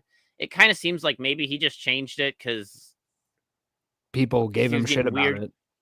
Yeah, because he's getting weird comments about the counter and stuff. When like how Dick went through that page, the credits page, he's going to change all of that now because he's going to all of Dick's criticisms are going to rack around in his brain like ping pong balls. Yeah. Surely she would not betray his, kind generosity by reading the funny books. Yeah, so basically his character seems largely the same. Her Russian boss just doesn't want her reading on the job. Okay. Yeah. And then he says, sad girl is sure? Yeah, you're not going to fuck around? Okay, good. You're in charge. Yeah, he leaves her just in charge of the restaurant. And then we got the giant mouth on this last panel here. Fucked up mouth. Three different mouths. Undetailed, rough mouth, no teeth. We've got fanged vampire mouth here.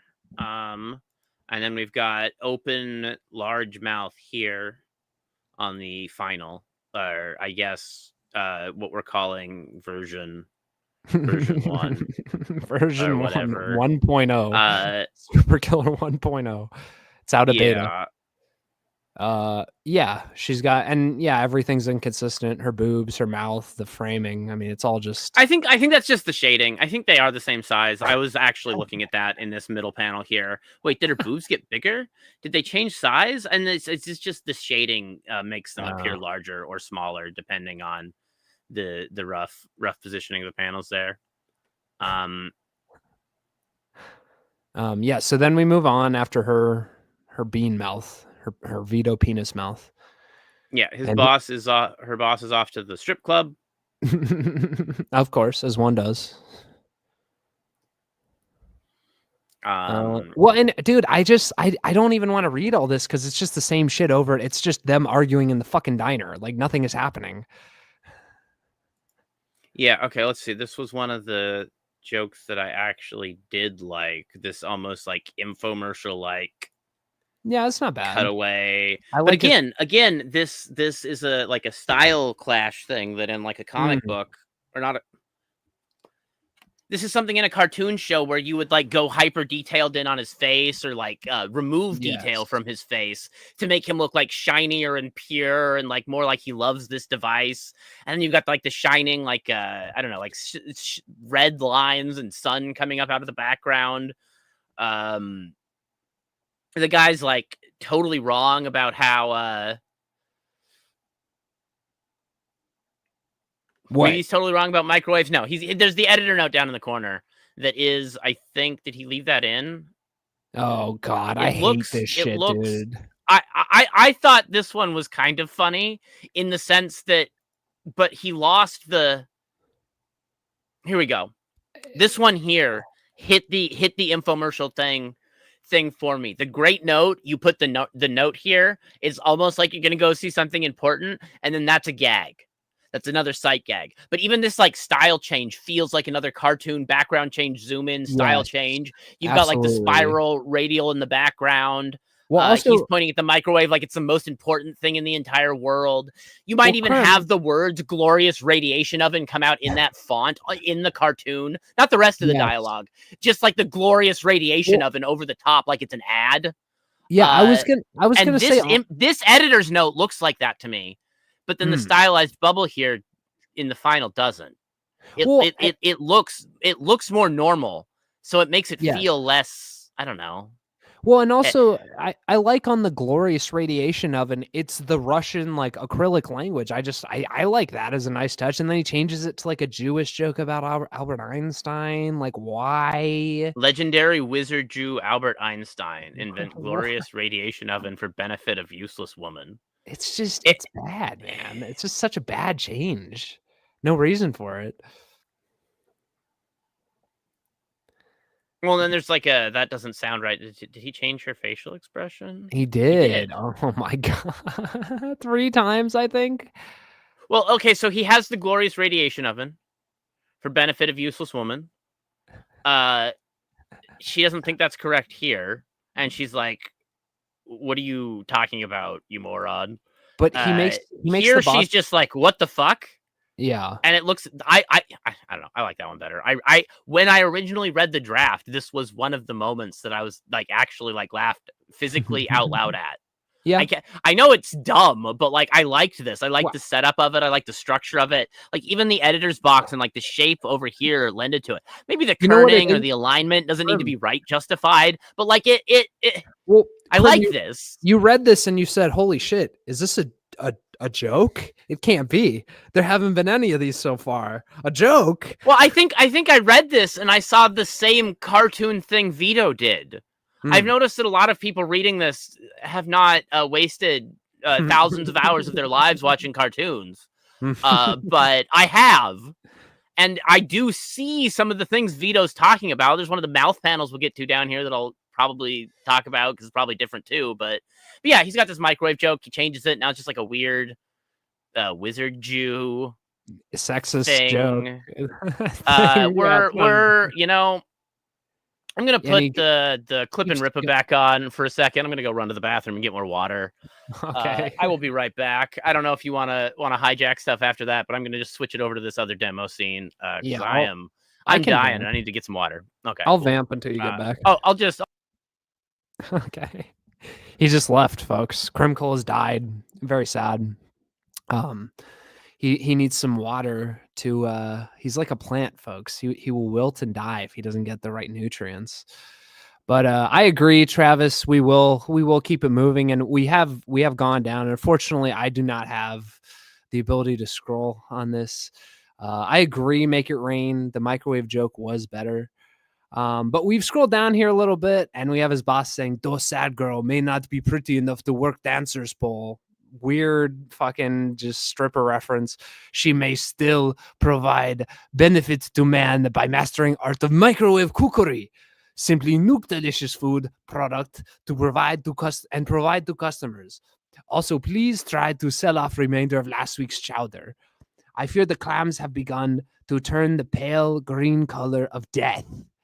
And it's just like the green stew. The joke doesn't make sense because there's no fucking colors because this is a black and white panel. And yes, we go back to the draft and the jokes are a little bit different. He says, great variety of American food product are contained in kitchen. Just nuke and serve to the customers. So again, he's like, it's less Russian, it's less foreign. Yeah, I mean, it's drawn better in the more recent ones, but again, the jokes are just like they suffer. The story suffers, the jokes suffer. And this stew, oh my God, it's like Chekhov's stew, dude. This stew, and you may not believe me if you haven't read it, is like the key to the entire fucking plot. It's a very important piece of the SuperKiller story, is this green, stupid fucking stew that the boss has. And it's got the classic fucking the skull symbol saying, don't drink this. But yes, I mean, Vito, this isn't interesting. We're still in the fucking diner. The fucking boss is still like giving instructions that are totally irrelevant and are just ham-fisted in there because you wanted an excuse to have a sort of Chekhov's gun situation, and it's not necessary. And it's stupid when it comes back up. And it doesn't make any sense when you do the twist of how this leads to Meteor Man's fucking destruction. But anyway, we'll get to that soon enough. But yeah, folks, I mean, so far, what we've seen is basically nothing happen, and that's going to continue. Seriously, still in the diner, yes. And believe me, there's a lot of that. Easily half of this fucking book takes place in the diner. Chekhov's stew, yes. Chekhov's green fucking stew, the green pale stew. It's the key to the universe. It's the key to being a super killer. You can't super kill without the stew. But yeah, no, I've from the limited amount of comic books I've read outside of this, the pacing is just absolutely atrocious. Like, things are supposed to bing, bang, boom. They're supposed to happen nonstop. It's a visual medium. And what are we looking at right now? A guy explaining some stew about how the stew's bad and you know, it'll kill you if you eat it. And this is supposed to be a comic book about a superhero, and we're dealing with, you know, just a midnight diner and a Russian boss with 80s jokes that don't make sense. You know, we still don't know anything about SuperKiller, the main hero, and we're on page, I don't know, we're on page probably like 20 or something. Any linkers? Oh yeah, I can get you the link. Here, I got you guys. I mean, it's on the Biggest Problem Discord. If you guys don't know, don't pay for this, by the way. If you have paid for SuperKiller, please, I guess you can't get a refund at this point, and you've already paid, but you know, pirate it anyway, just to fuck with Vito, and certainly don't give him any money for his fucking reopened campaign. Can you guys believe that shit? You know, what you've seen so far. Don't you want to just throw your money at Vito? You want to go back and, you know, I didn't buy SuperKiller, but reading this, I just really want to buy every possible package. I'm scrolling for the link right now. Because is that Crimkle? Has Crimkle come back? Someone stole my coat. I'm not sure what happened. I got beat up in the bathroom. Was it by Vito? Did Vito beat you up? Yeah, yeah. I was about to point out that sad girl may be cursed with body like sack of potato. That's a good line. That is a good line. He's saying she's not pretty enough to be a stripper, which is not really the same like category of comment even, really, but I don't know, maybe they are. They're both kind of calling her ugly, though. This one's just kind of like saying that she's not like skinny and hot, whereas this one's saying that she's fat and dumpy, which are kind of saying the same thing, but one's saying it and one's like just saying these women are hotter, you know? Yes. Like you're not as hot as these women who sell their bodies to pretend to be hot, who like have cesarean section scars while they're stripping or whatever weird. Well, those are the only ones I'm Russian into. man's going to. Well, I assume that that's what this Russian man's into too. He was into some weird degenerate hooker thing going on, trying to like marry a stripper from the strip club or buy her or whatever he's trying to do. Yeah, you got the poison thing there. Yeah, it's pretty much the same. I think this is probably going to be pretty much the same here for. Well, hold on. Smash or pass on deck. I'm a firm smash. I would smash her. I mean, listen, you know, I don't want to be in a relationship with her. I'd probably SuperKiller her after I fucked her, but you know, I would crack her for sure. I would crack back. Yeah, hell yeah, bro. Yeah. Look at the size of that mouth. My wiener. Easily big enough for my wiener, Krim. I don't know about you, but it looks like it's big enough for a couple Trio of Doug. them. I can buy you a lunchbox because you were the real MVP today. You made sure Vito didn't kill himself. You got this show on the road. So yes, I will absolutely buy you a lunchbox and we can eat out of it after I smash Beck. Okay. I'm glad that Trio Doug mentioned the lunch boxes because I don't know if you were personally aware of this, but the lunch boxes that you're getting, the people who backed it are getting, are not the same ones that are pictured in these additional bonus panels that he added far after he'd already made the lunch boxes. Yeah, you're getting like a SuperKiller sort of pattern on the front of your lunch box, and again, no thermos. Whereas he's getting the Meteor Man version here on this. And it would even make sense to have a different lunchbox for each campaign. Not that he can, do another one after this. Oh God, don't give him more ideas, Krim, please. He doesn't need more fucking ideas. Well, yeah, I mean, I don't think he can do another I'm pretty sure he got those lunchboxes from China, and that's why they're sitting on a pallet in his garage.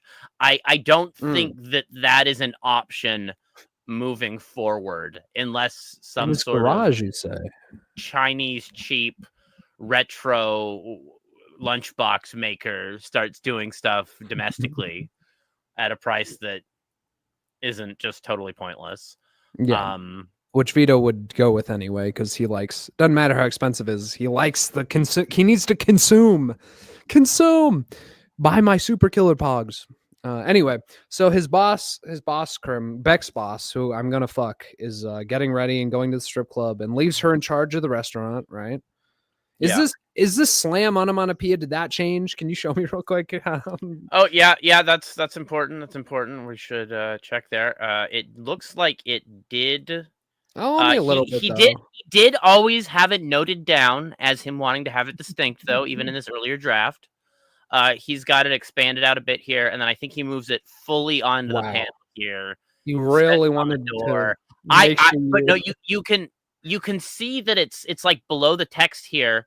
He has this obviously Cyrillic accent that he's speaking in, where he's talking in even heavier Russian in this stylized Russian text. Yeah, you're right. It's gone, and I don't like. I like that. I don't know why he did. I think it works, especially in a comic book where the letters can be part of. You can make the letters part of the visual storytelling. Hello. You can make the letters part of the auditory storytelling of the silent medium. True. Now it's just words. I don't, looking at just this page, notwithstanding the other stuff, I don't really have a good idea of how he talks past a dumb Chicago meathead. I don't necessarily he's called Dmitri. There's maybe some Russian in here. Dmitri must hurry to much important date with Miss Suki Swallows. Oh, damn. Let us hope her tiny oriental womb is strong enough to bear Dimitri's powerful seed. These are normal words, I suppose. Weird sex stuff that Vito's obsessed with. Also, I love the racist Asian prostitute.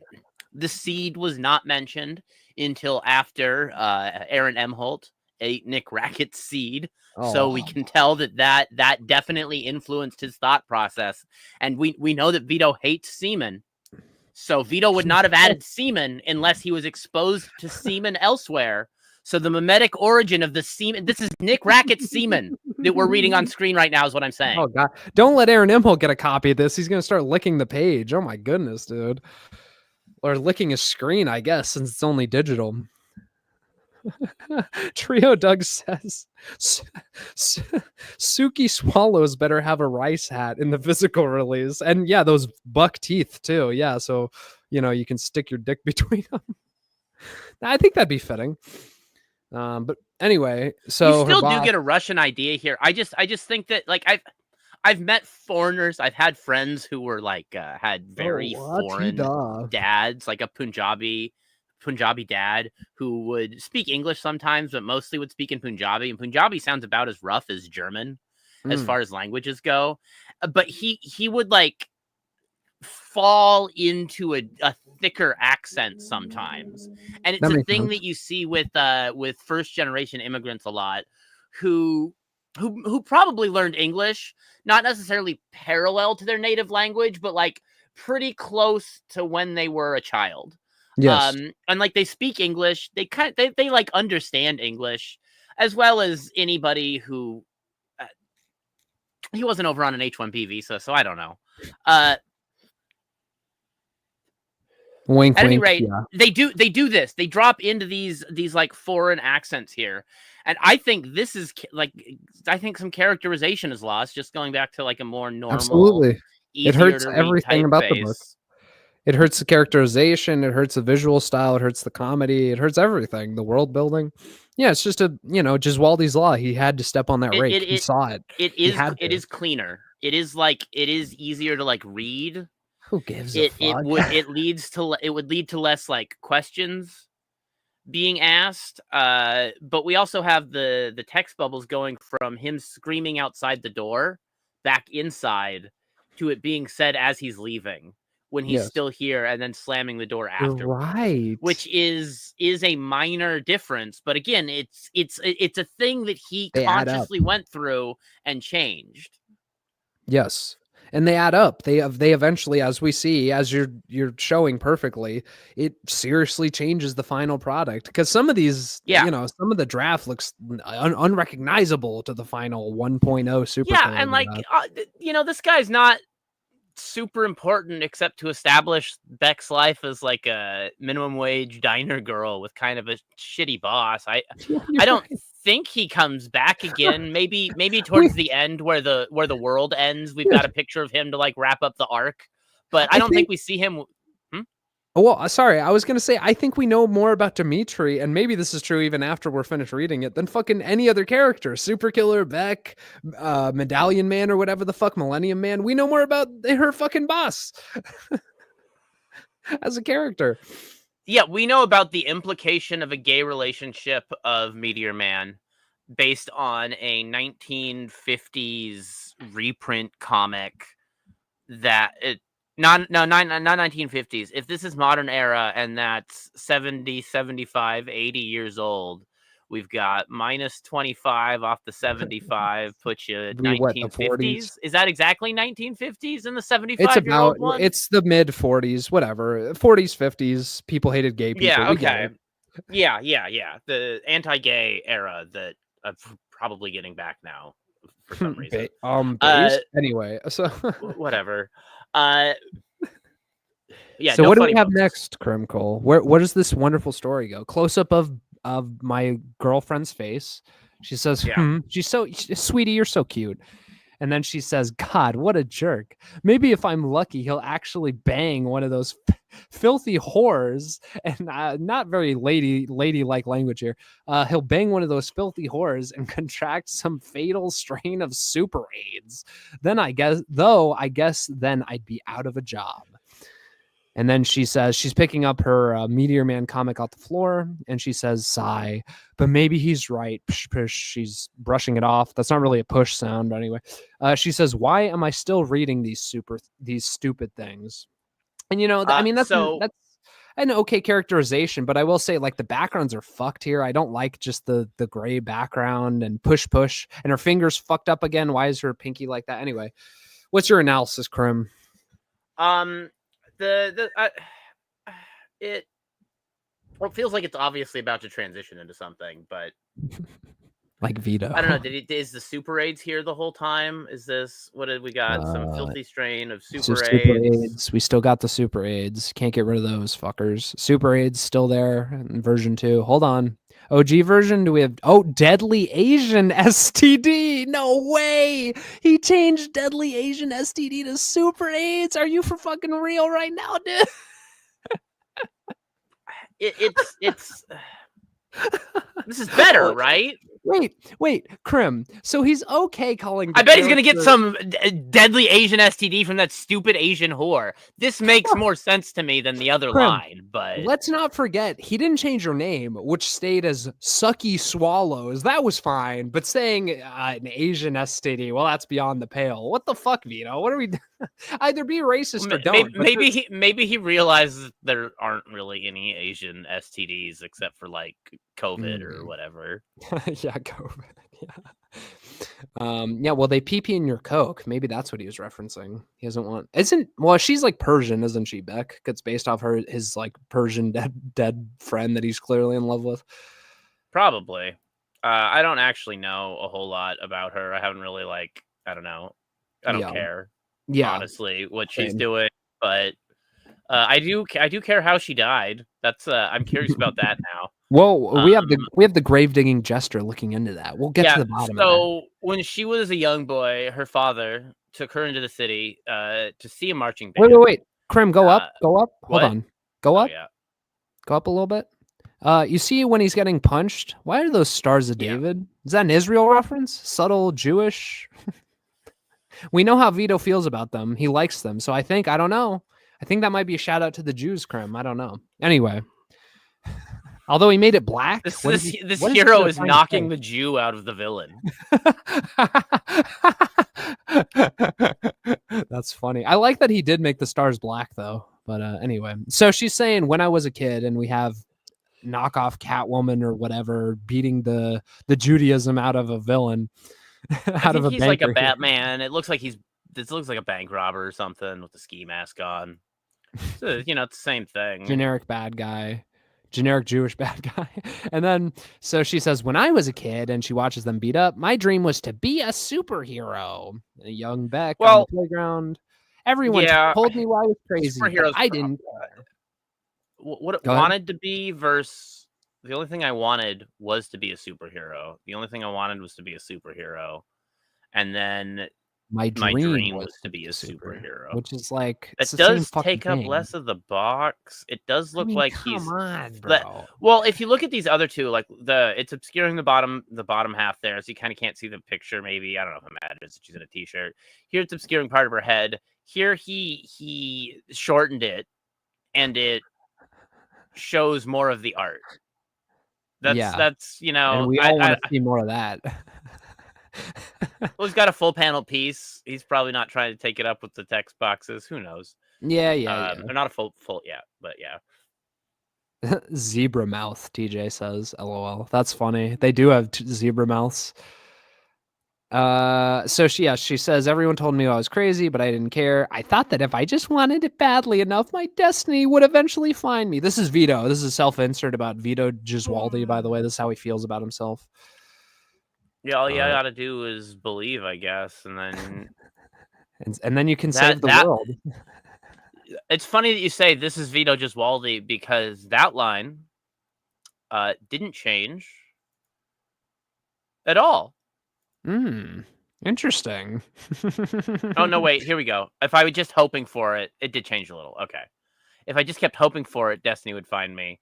If I just wanted it badly enough, destiny would find me. Oh God, I hope destiny doesn't find Beck when she's like this, bro. Oh my.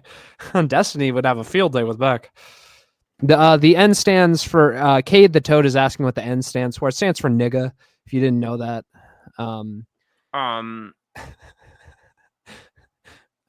Yeah, it stands this appears for to be okay. Well, let's go back here. We've got this one. Oh, here. it is Horse Girl. TJ's right. That's Horse Girl. I don't know if any of these are any bigger. Wait. We've got a little bit Isn't less that the same shading. logo? Maybe we can make out a bit more. That's just what she thinks she is, because that's the same logo on her shirt. Or maybe she just likes that superhero. Well, yeah. I assume she has the superhero shirt of the superhero that she liked. This superhero appears to have some sort of like things up here. He kind of has a ponytail. But he's got some like horns here off of the N. The N. Actually, I think we might be trying to guess too hard, because if I had just scrolled down a little, we could have saw that it is Night Manta, and that is actually a black manta ray, and that is his manta ray tail off the back of his head. It's really good when he's got the large, and he's got the he's got the large cape for the manta. It is on the same page. Okay. I'll give this one a pass. I'll give it the pass. It is right there. It does say Night Manta. It would be nice if the book was a little closer so you could tell that it's the same character. It's really hard to tell in this particular version because of the resolution, pixels, but he does clearly have the same round cape and the ponytail. Yeah, So that well, is the same character. we really need a But- spin-off Night Manta series, I think. Some way better character than SuperKiller, that's for fucking sure. Meteor Just this Man guy and, with Black N over here punching criminals in Black the N. face, making Jew stars come off their heads. well, that's a much better name for that. Black N beating the Jew out of you. I mean, that's a character. Hello. That's what it looks like he's doing. In the Now we're- meantime, I read every superhero comic book I could find, studying them like textbooks. Yes, I think he does naturally get the copyright since they're in his shit, even though they're not the main character. They're in his story, so. All right, so she gets bitten by raccoons because she's stupid and she's a child. And does this change? Is Strays this might help me basically the unlock same? my abilities. You got the nuclear factory behind him. You've got the radioactive waste coming down. You've got the angry, violent raccoon biting her. I think she got rabies. There's a Oh, what the fuck? Man-to-man sex scandal? Is that in all of them? well, at least they waited till Beck was more teenage underage, looking for but that. a teenage underage. Yeah, She's yeah. We've 17. got bitten by rabid raccoon. To naked manta. Okay, so that's to, the sex scandal still persists. Okay, yeah. So Yeah. aquatic hero caught molesting local tilapia. Oh, and he's doing the jackass thing where he masturbates with the fish like a fleshlight. I just, again, weird sex stuff that I don't think adds very much to just draw that the guy, what is his name? Manta Man graphically fucking a fish, a tilapia. I mean, I don't know, man. Well, not a great joke in my opinion. I saw Jackass do it better. Well, let's see here. On the cover, it says Night Manta, It's a manga. the manga. It's a fucking manga. It's a mango. Of course it is. Even in a comic book, it has to be a fucking manga. So this is the Night Manta comic starring the character Manta Man. Is that what I'm reading here? Yes, I believe that's correct. He's Not like the character Night Manta that is shown on the other Oh. covers and other things. Oh, And in no, the original Chris. draft from Act 1. No.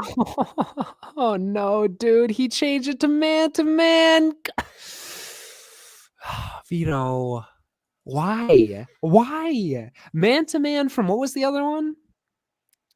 Well, if you look over here to the right where it says Night Manta. Dude, are you for fucking serious? He forgot to change the background. No. He had it.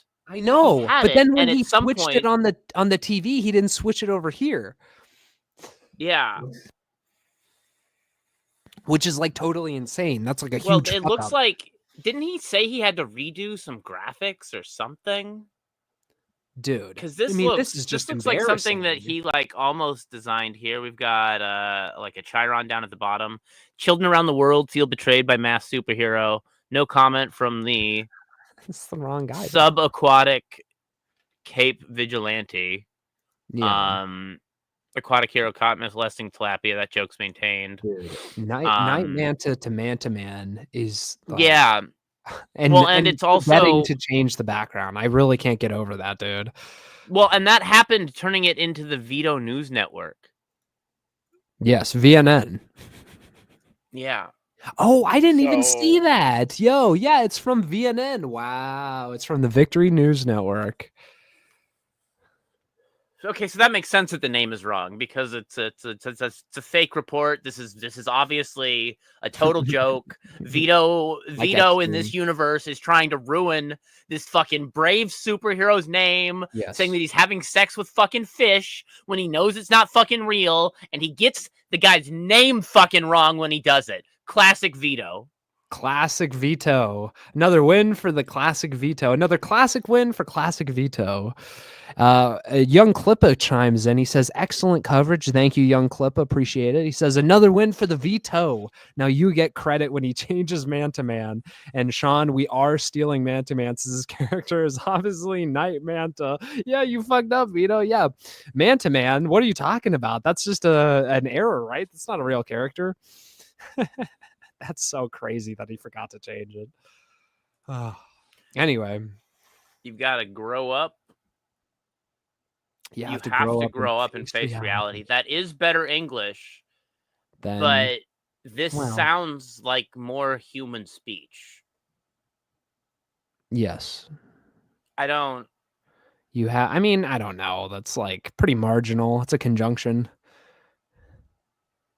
Yeah, you know who couldn't use conjunctions? Data in Star Trek because he wasn't fucking human. No conjunction, less human. Less human. That's Vito's life story, bro. He is, I don't know what he is, but he's not a human being. I guess he's like a pig man, right? Destiny finding her was a better joke than anything in here. Thank you. It's a comic about what he knows about perverts instead of something he doesn't, but was making money and wanted to grift superheroes. You know, that reminds me when people say write what you know, right? Vito's writing about perverts because he's a huge fucking pervert and he's gay. Anyway. So now we move on. She's getting bullied at the playground. Oh no, like Vito got bullied. Well, we're not actually moving on. We're moving backwards. You're right. We are moving here we back. have her as a young child getting bitten by a raccoon. Here we have her as an awkward, gangly teenager. You're right. And then here we have her as what looks like, I guess that could still be a gangly teenager, but just she looks less. You're right. No, because now here. she's a teen and she's and then she says 8-year-old. Yeah, so like I guess this is supposed to be a flashback. And it's the same to reuse assets. She looks younger again here, and it's just I think that's kind of intentional too. Yeah, you're probably right. It says you have to accept. Well, who knows with this fucking thing? You have to accept that the incredible life you thought you were destined for was just. Oh, can you scroll down a little bit? The comments are. You have to accept that the incredible life you thought you were destined for was just the silly fantasy of an 8-year-old girl high on sugar cereal and Saturday morning cartoons. Totally Vito coded. He was fucking slurping down those sugary cereals while he's watching fucking anime or whatever. So he's got the 8-year-old girl with overactive imagination. Yes. And then here we've got overactive imagination. Yeah. It's just weird to me that he's gone from like. Yeah, it's not imagination. It's I was basically like I ate a lot of sugar and watched a lot of like cartoons. I just got like brainwashed into wanting to be a superhero. Instead of I'm focusing a lot on like the contrast here and which one I like better, and that's largely superfluous and pointless to the overall point that Vito released 1/3 of the comic to his backers, and then every single decision he made about a line in there from one of his other drafts to that version, he went back and made the decision again. That is what I'm trying to get at here. I'm getting lost in the weeds a lot, but that is like the core central thing is that he nitpicked back over this over and over and over, sometimes changing something and then changing it back, sometimes only changing it at this last step. But he committed here with some of these decisions, and it distinctly feels like he uncommitted back over here. And I don't know why. He half committed, just like writing this comic book and everything else in his life. He half commits and then wonders why everyone hates him and why he can't make anything good. Maybe it was maybe it was feedback. Maybe it was good feedback. Maybe these are positive changes, but he still looked over every pixel of a word like he did the colors. Absolutely. So I spent half my life obsessing over the superhero crap, and what did it get me? An apartment full of cats, an unfinished liberal arts degree, and a minimum wage job selling expired soup. Should all that time I wasted. God, what the hell was I waiting for? Again, if you just replaced Meteor Man with SuperKiller and replaced Backspace with Vito, I mean, that's just art, dude. He's just, saying to himself, like, I wasted all my life on this. 3 years of my life just to get roasted by EBS on Dick's show. It's not even on my show. I think he likes these, like, big looming faces behind characters. I don't know, like, why. I'm not saying it's bad or anything. I'm just like, I've seen this in a couple of other places in the preview pages that he's put out. Well, yeah, also look at her, dude. Yeah, her nose gets more fucked up with the shading. I feel like waiting for the original dialogue was a lot simpler. They fucked with their lips too. Oh my god. But they at least bring it into the soup, which is again it comes back later, I suppose. Apartment full of cats, unfinished liberal arts degree, minimum wage job, selling expired chowder. The chowder, the infamous green chowder. Now, don't forget about it, guys. So yes, God, what the hell is I waiting for? Oh, he added a barcode. That's very important. Good thing he added that barcode on the bottom of the magazine. It was empty. That is one of the things that he said he was going around and like filling out newspaper headlines and stuff like that. So that Vito drew that barcode in himself. That was not Ketter. He is an artist, huh? Yeah. Okay, so if we're critiquing parts that Vito did, we have this text here. We have the writing, the choice of whatever's going on here.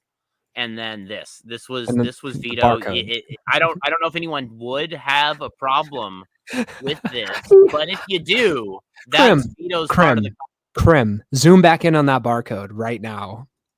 He put little dots beneath the fucking lines to act as like fake numbers. Are you for fucking real? I mean, I guess that probably didn't take too long, but like, why?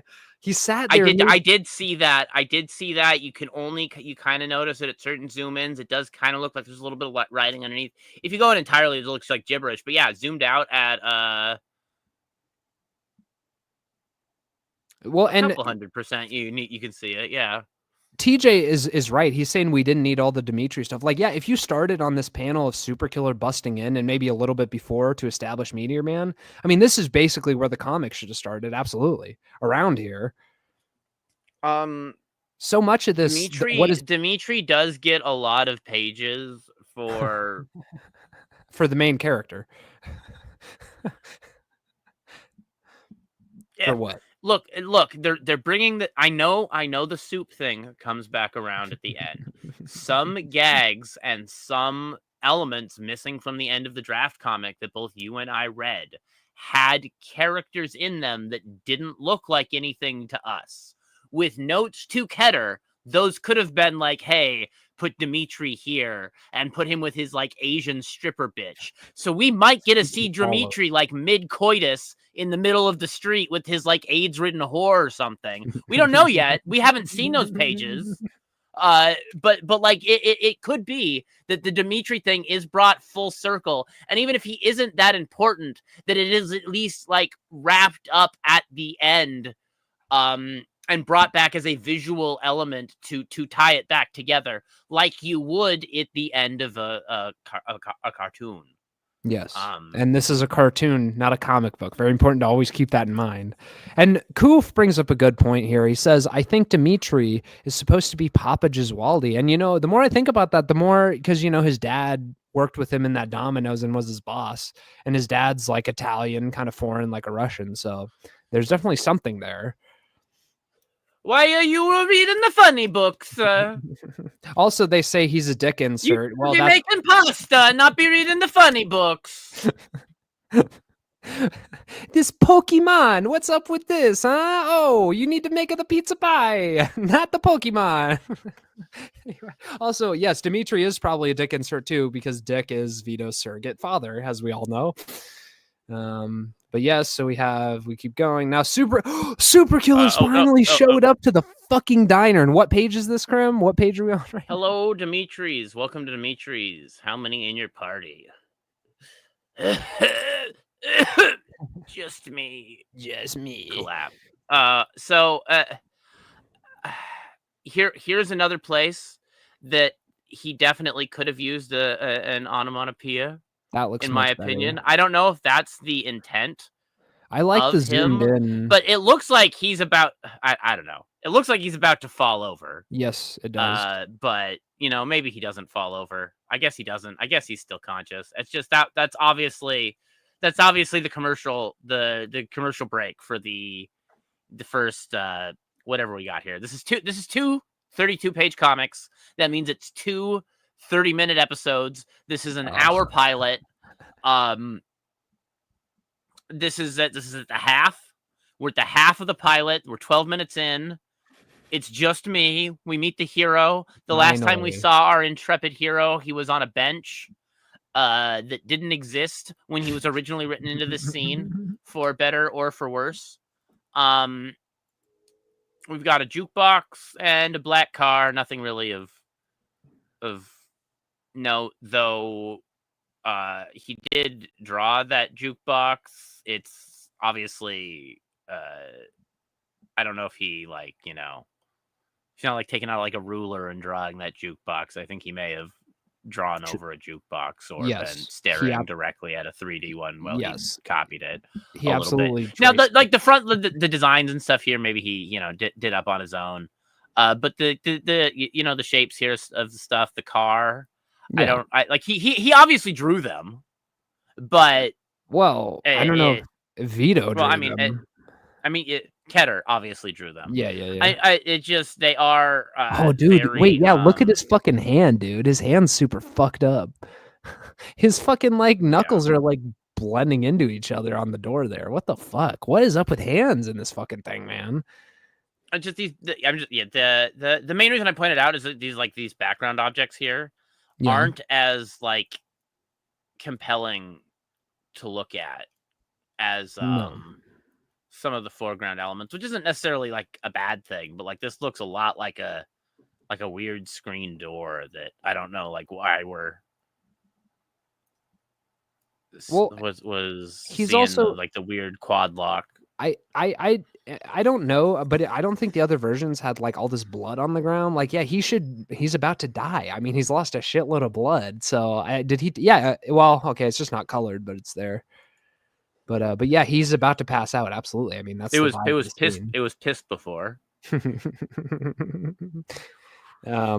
SuperKiller finally. It was definitely pissed before because you can't see his dick, and then it would just go down into the boots, and then it would just kind of start seeping through the boots, and as you can see, it's just super bleeding pissy out through the boots. Yeah, I think this is just piss. Though I think Vito also at one point did mention that he had to recolor something because he thought it looked like piss and not blood. Because it is. I don't know if this might have been it. Because this does look a little bit like piss. But whatever. SuperKiller's pissing he's super pissing all over the place. So another establishing shot. Oh, sorry. Are we? Oh, sorry. I was just gonna. Oh, here we go. No, all of them, yeah.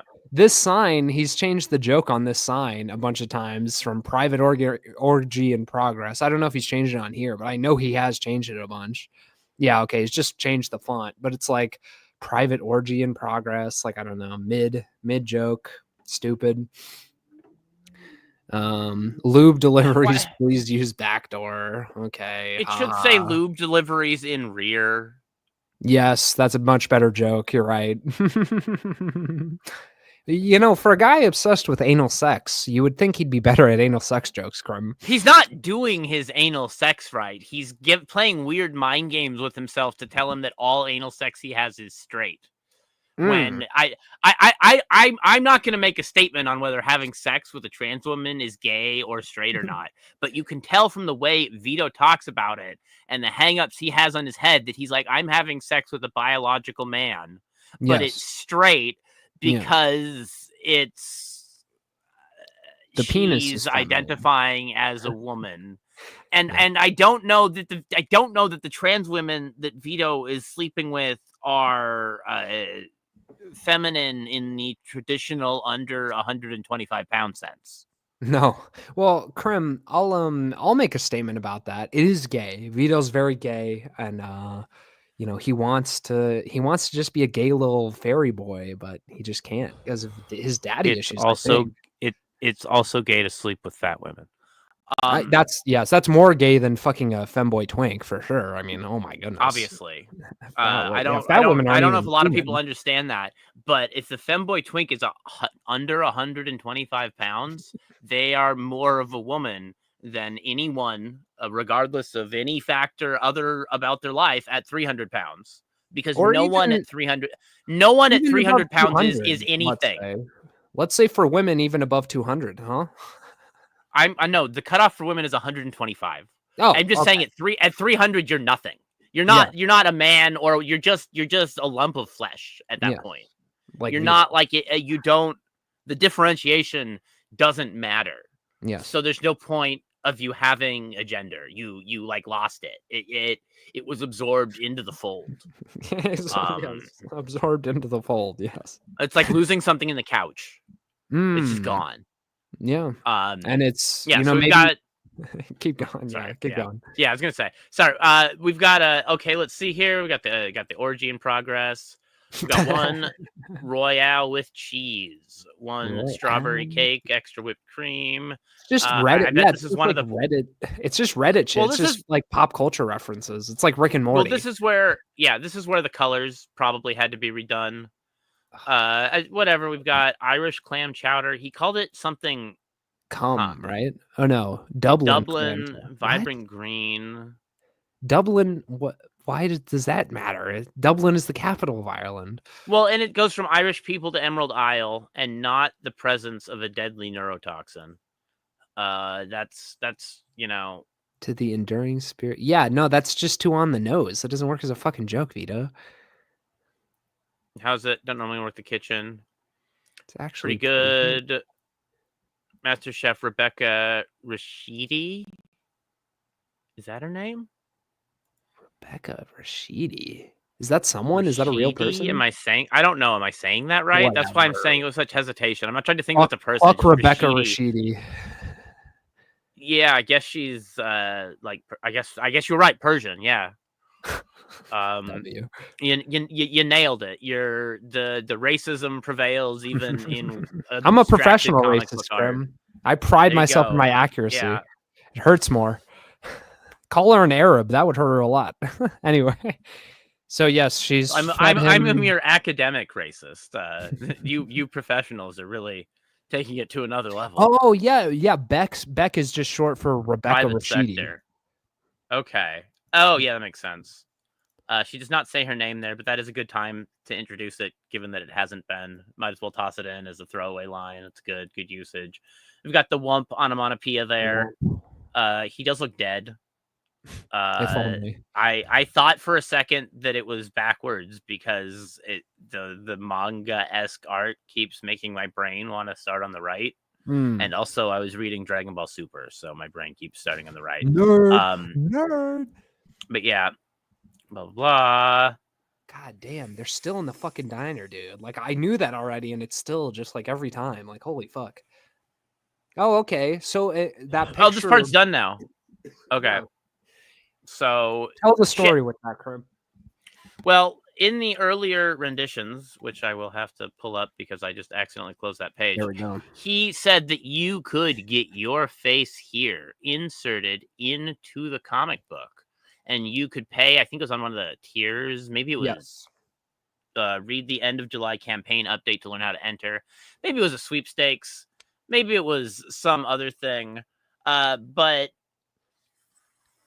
this also happens later on at the gun dealership. The realistic insert faces don't quite mesh with the rest of the style. Is one of those Dirk, by the way, do you think? Kind of looks like it, doesn't it? I mean, they look like real people, and Vito only knows he only has like 2 friends left. What does that say? Redbird, Felix, and Brano Man? That's Dirk, dude. Dirk is Brano Man. I think it's Bravo. Oh, sorry, Bravo Man. That makes. I mean, yeah, I don't know about the name, but yeah. And then that picture is added over here. As well, not just the God damn it, move over one more tab. There we go. Not just the empty picture. She points at it, it zooms in over here. It's completely empty in this one, but yeah, they also already had the logos there though, which is, what do you mean? Well, look at even in this early draft before they have heads. Yeah. SBRB. Yeah. What about it? What am I missing? I mean, I don't know. Did he already have names? Do these? Oh yeah, he probably had the names for backers. Yeah, he probably had the names for the heroes picked out, but he was just gonna draw their faces as whatever poor schmucks gave him. I don't know, $200 or whatever, 500, whatever the fuck it was. Okay. Yeah. Okay. Well, whatever. I don't get to. It's just a tiers like this, gimmick. but It's a I stupid don't get gimmick. inserting. Yeah. I get inserting SuperKiller into the Maniac Mm. to take a shit on On Veets, on the Vito. old Vitos here. Yeah, Yeah. very good. Very good. The Maniac. Also, this reminds me of recently Eric July drew Cyberfrog stomping the shit out of Eric July. No, I think it was Salamandroid, excuse me. Salamandroid completely crushing Eric July. It was one of those two. Similar to SuperKiller getting fucking killed in the Maniac, lol. W Johnny Rockets. Daedric Yeah, I do think Faust killed all the superheroes. TJ also thinks Also, the that's Dirk in supervillains middle. that helped make that possible. Asshole. He Okay. killed SuperKiller. That's what SuperKiller was super killed by Daedric Frost. people don't know this. The Maniac's actually the sequel to Superkiller. That's the end of Superkiller right there. That's the last appearance we'll ever see of Superkiller. You did your last super killing, SuperKiller. You've super killed your last. You've done your last super kill. Get a lost. Bravo Brigade comes in for coffee every Sunday. Wow. Shitty tippers though. God, who gives a fuck? Oh, dude, the text is killing me. Mop up a horrified trail. Blood. She says it's blood. Trailer of blood. Horrifying trailer of blood. Okay. You'd like to explain what happened to you, and he's just explaining. Yeah, I got into a fight with him. Points at the comic. Got in a fight with Meteor Man. She's like, "What? I want to fuck Meteor Man. That's crazy." And and SuperKiller says, "Yeah, that dick does not pull his punches. Pretty sure he broke a few ribs." Why'd you pick a fight with Meteor Man unless gasp? Gasp. Zoom in on Beck's beautiful face. I was just saying, but yeah, we can zoom in too. Yeah, it's a great panel right there. There we go. You're a bad guy. Kind of a reductive label. But sure, it is weird to me that there's less emphasis in here. Just because it makes me wonder, like, is he gonna... I don't know. Is there that obviously there's a choice between here where you go to a more traditional text bubble. I don't know if that's for like reproducibility and edits. I don't know if that's for some other facet of like delivering a blank document to someone to do lettering for you. I don't know how the letterer is involved with text bubblers. I don't know who did the text bubbles. I don't know if when Vito passed the lettering over to someone else, he had to also pass over these text bubbles. And so because there's this weird communication between them and it's a disconnect between him working with someone more directly and like Vito is going to be disconnected from whoever he's working with, even if they speak the same language, because Vito doesn't appear to speak fucking English. No, he doesn't. Yeah, he's like illiterate basically. But I guess that's reading, whatever. But Krim, what the very important change on this panel is he made the ketchup on the french fries no longer look like cum. In the other ones that aren't where the ketchup's not dark, it looks like he's just eating cum off of french fries, which is, unbecoming of a superkiller. I mean, tell me I'm wrong. Doesn't that look like he dipped his fucking fries in some juicy cum? Well, it looks like he dipped them in cum or his milkshake, and now I don't know what he dipped them in. Because is there ketchup somewhere? Maybe he got some ketchup. Where's his meal? Oh yeah, maybe next to him. I'm sure the meal was quite detailed. Sitting next to him on the table. No, there was no. There is dipping sauce over here on the left. I suppose. No, keep scrolling. His burger has some sauce. No, right there. Oh, there we go. He does have a bowl. Or of sauce, the napkins. Okay. Sorry. Come on, Krim. That's a Vito W right there. Let's give Vito a W. Oh, is that what this? I thought it was a clam chowder. Nah, bro. Next to the napkins on the table there's like a bunch of ketchup. So it is cum. Yeah, well, okay. We knew it was cum, but it's either his milkshake or the clam chowder. So it should be cum colored or green, right? Those are the two options. Not colored, so I don't know. No, it's like the Dublin radioactive Yeah, well, but I think that is supposed to be ketchup, and there were ketchup bottles on the table. I think that's what. Yeah, but Look, you can't dip ketchup into a ketchup bottle. Like, what do how you? did he's got the milkshake in one hand and the burger in the other? Hmm. How did he get fucking Well, ketchup on there? listen, He's got to be dipping it logistically, into it the wouldn't be very. he's got to be dipping it. No, he's got to be dipping it into the green cum chowder. All right, all right. I won't fight you on Is this this one. green? Is that what color the chowder was? Yes, the chowder's green. I know for sure because I know what happens to the Is- chowder. It's green, You know, 100%. this is really suffering here from a lack of color. Yes. Well, technically it is color. Anyway, yeah. I'm not a supervillain. I'm a contractor. How do you take care of them? The What is old with the squiggles?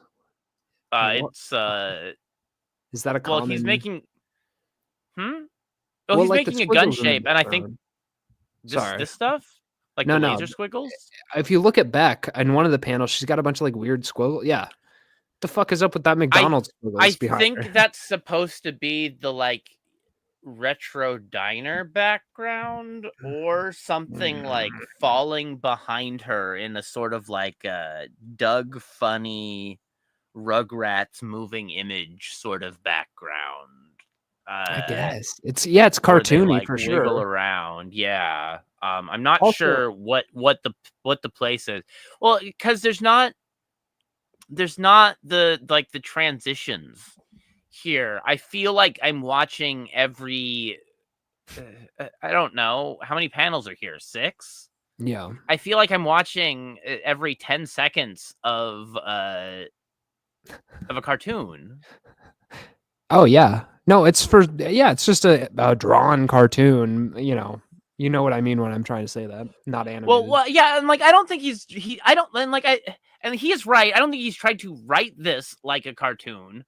I just think his visual ideas of Yes. storytelling are directly derived All of his from cartoons. His visual storytelling language is, yes, completely derived and influenced by cartoons and manga, and no sitcoms, as we keep pointing out. Well, and Travis, dude, look at that. Look at his fucking thumb, dude, and just his hand. Like, yeah, the hands are just so fucked, bro. It's like Yeah, I popping know. out like a growth, his thumb. Like, it doesn't look like, doesn't look like a fucking thumb. And this gun, I happen to know, is an 80s toy gun that Vito found and was obsessed with, and basically the entire reason he created this comic was around this gun. He just traced it, which is why it looks so out of place compared to everything else, because he's tracing a real object that isn't angled correctly like it is in the comic. And it's got the weird two-handed trigger. Yeah, no, Vito just wants to make this toy a million times. That's why he made this whole comic, was to just make this gun. He just wants to make this gun a million times. That's it. Looks like much, but it gets the job done. This panel we've seen in a couple different colors, passed around a bunch. Well, and so Seems good. he's explaining the rules of his super killer gun, how he super kills these people. Most of them only need one shot, right? As we can see here, they go down after one shot, most of them. And this panel's got a guy in the chest. Oh, and then, some of them need to, yes. And so Beck is asking, and the third shot, because there's 3 charges, he says, I've never met anyone who could survive the first 2. I hope I never do. And then he super kills this guy. Yeah, super kills that guy. It's it's the same. There's some, I wonder if some someone's going to differently need a stylized third text shot bubbles. soon. I mean, obviously, that's like Chekhov's story Gun. arc going on there. That's going to be important later on down the road. God, Obviously, dude, it's like setting up and building up tension for its usage later on. This is such a tedious. Yes. This is such a tedious expedition dump, dude. Or exposition, excuse me. I wish it was an expedition. Get out of this fucking diner. No, this is such a tedious exposition dump. It's just like non-stop from panel to panel. Like, look at this. Nothing's going on here, basically. They're just explaining all the lore. They're setting up a lot of the elements.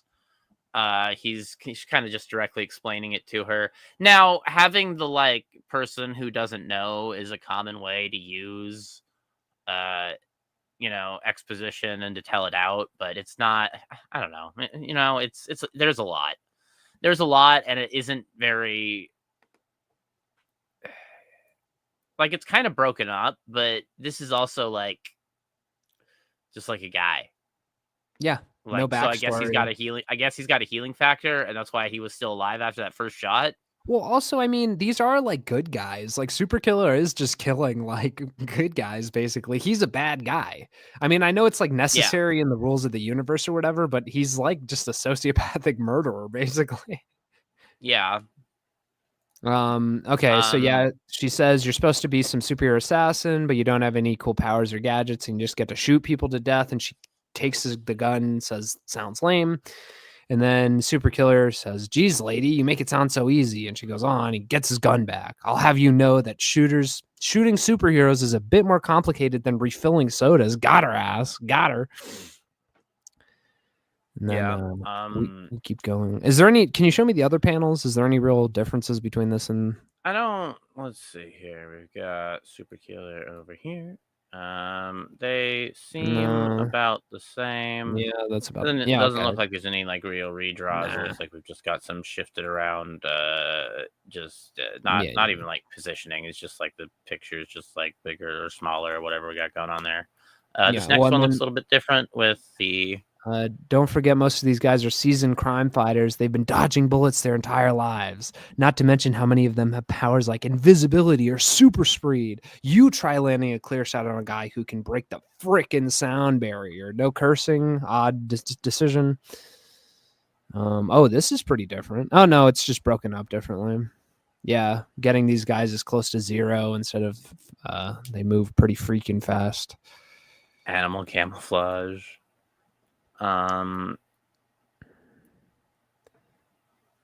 even freaking super speed. The cursing is so strange because Vito, like, he doesn't care about cursing, but he goes back and forth on it as we see.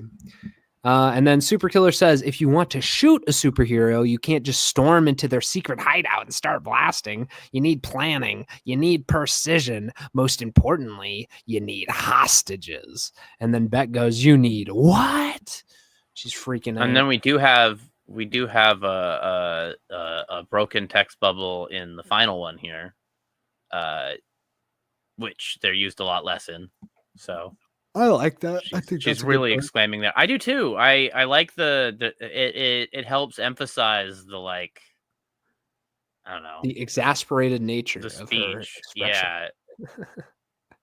The startle, yeah, whatever she's feeling, it conveys it better. Whatever emotions people feel when they when things happen, whatever normal human beings. Yeah, start firing blindly. It's just the same. Start blasting instead of firing blindly.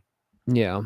And so then we go now, and this is Vito and Superkiller's great fucking plan that I just, when I read this, I was just flabbergasted for the first time. And so Superkiller's saying, now it turns out Meteor Man has a big sponsorship deal with the city bank. Anyone tries to rob the place, he's contractually obligated to go deal with it. And then can you scroll down a little bit, Crimcool? Thank you. I guess your universe never figured out FDIC insurance. Yeah, that's great reference there, bud. And then she says, what do you mean my universe, Beck? And Superkiller goes, never mind. Yeah, really dismissive there. FDIC insurance. Yeah, same thing, same joke. Just a little better animated. Bubbles. What do you mean? It's a little bit clear. I mean, he's got them color differentiated there. Wait. Go back up. Go to the rough draft with the colored bubbles, the webtoon. What do you mean my? Okay, never mind. It's the same. So yeah, it's just, he figured out a good way to they're actually differentiated well with the heads rather than logos. I think that works pretty well, pretty decently. So you could like they're even like looking at each other in the panels. Yes. In the little bubbles, so that's this is pretty good, solid one. It's something. It's hard to insert text in there and communicate who's talking. It does a decent job of it. Jesus Christ, his eyes. So then the bank, his eyes are like doughy anime eyes. The bank teller says next, and Superkiller goofily walks up waving, and she says, "Fucking superheroes." Yeah, at some point he was doing something with parentheses to indicate. I don't know if it was supposed to be like muttered under their breath or something, and that's why it was in parentheses. I think you're right. Just an odd choice. What time is it? Jesus Christ. Well, we don't have to. We could stop. We don't have to finish the whole thing. I mean, we can. We can keep going. What do you want to do? Let's get to page 20. Okay. I want to get through the bank through the bank robbery. So we'll. How about that? I mean, that's good. We'll either do it as bonus content or we'll keep going after like the hour mark on the next show. So and let everyone else get their fill in. Everyone's going to be covering this. Yeah, there's fucking superheroes. Sir, I'm gonna have to ask you to remove your mask. Bank policy. I actually can't take it off. What do you mean you can't take it off? She says, and then he pulls on his face and it says stretch. And he goes, SuperKiller goes, it's like permanently bonded to my skin for some reason. See? And then he does the stretch. And it's like, this is never explained. And the idea, I guess, is that he'll explain it in a future issue. But hey, maybe don't have like a very strange power just be thrown in there for no reason. Like, apparently it's because he didn't want to draw SuperKiller without the costume on, so he just came up with some bullshit in universe reason that he can't take it off. But it's like, why even mention it? Like, just have him wear it all the time. I don't know. It just seems like an odd dilemma to have a panel dedicated to explaining, Yeah, it is another just like expositionally long panel. It does kind of. Yeah, this is all just more fucking exposition. But yes, so SuperKiller, one of his attributes is that he can't take his fucking suit off for some reason. Yeah. And then we have a customer going. You go. Yeah. Mr. Jacobs, yes, this man claims he can't remove his mask. What, you think I'm lying? It literally doesn't. Yeah. God damn, bro. He just like added more and more text as he edited these panels. And so the bank teller says, sir, though United Superbank respects the work of costume crime fighters, we have a strict no masking policy. If you can't remove your mask, I'm going to have to ask you to leave. And SuperKiller says, oh, come on. Do you jerks have any idea how long I've been waiting in line? Wait, why was I waiting in line? Damn it, Sam. You got distracted by the free coffee and clicking pens again, didn't you? Allahu Akbar! Allahu Akbar! Oh God, dude! I saw this and I was like, "Are we still in 2008?" And Allahu Akbar! Bang, bang, bang! SK, the Saudi Crusader. Dude, he may as well have said Aloha Snack Bar. I mean, what the fuck are we doing here? I am the Saudi Crusader, and my hatred of your bountiful American Here we have the stylized text coming back again. We've got some onomatopoeias on the guns, so it seems like a very quiet gun. It should be more like Arabic, as he's shooting a gun into the air, and he says, "Yes." Why is the gun quieter than he's yelling? You're right. It is. Vito, yeah, the gun is quieter than the text for him yelling, which is insane. And it's not in the draft that we got beforehand. Where let's see here. Also, just real quick, Allahu Akbar, I'm the Saudi kid, and my hatred of your beautiful American freedoms has inspired me to do a jihad. Oh man, I think I'm nailing it. Bang bang. Oh my God, it's just like 9/11. Bruh, it's dude, it's so much better. Yeah, he's the Saudi Crusader now, not the Saudi kid. Well, also, crusading is like a Christian thing. That doesn't really make sense. Oh my God, he hates our freedom. Eek, not our freedom. Jihad, like, bruh. Vito really just does think like 9/11 and like you're foreign equal funny. Brown equal funny. Look, this is such a great line. Oh my God, it's just like 9/11. It's amazing. Funny. Yeah. Just lean into it's 9/11 all over again. Ah! Instead, here they're just like hates us for our freedom. Eek, not this doesn't. Just bad. This is just nothing. This is I don't know how he massaged the joke out of this, but he did. Just real quick, I like that, massage the joke. That's a good way of putting it. Young Klippa chimes in again and says 20 pages a week and one doing the last 10 pages in this level of detail would be good content. Thank you. We will definitely be doing that. Thank you, Young Klippa. You can watch For Cannon's Sake, by the way, everybody. Like, subscribe, watch For Cannon's Sake. The 9/11 is in this earlier draft here. The bangs are bigger than the names here. The Saudi kid, I think, is better than Saudi Crusader. Like, Saudi Crusader sounds more This okay. So this scene in the draft feels like what you would see in like a cartoon, and like what the cartoon scene would be, and you'd see this. And then this seems like the serious, dramatic, shitty live action adaptation You're that right. takes He's itself already done too fucking seriously. We've already gone from cartoon to shitty Netflix adaptation, live action adaptation. You're right. His brain's just totally fried, dude. He doesn't even know what he's doing anymore. And then I think this is that is the last of the bank robbery on page 20. So we'll stop there. I'll skip down to page 20. We'll finish up page 20. And then the insurance kicks in. So yeah, and then the FDIC insurance will pay no, back no, the they don't comic we have stole. FDIC insurance. Remember, they don't have that in this universe, Krim. Yeah. Now I have 8 wives to feed, and your imperious gluten-free diets have caused the price of their beloved hummus to skyrocket. Just put the money in the bag, and nobody gets hurt. Wait, was that actually? He added a lot there. He adds a shitload of text, bro, when he doesn't need it. Just for like this hummus joke, imperialist, gluten-free. Like, what? It's not even like a joke.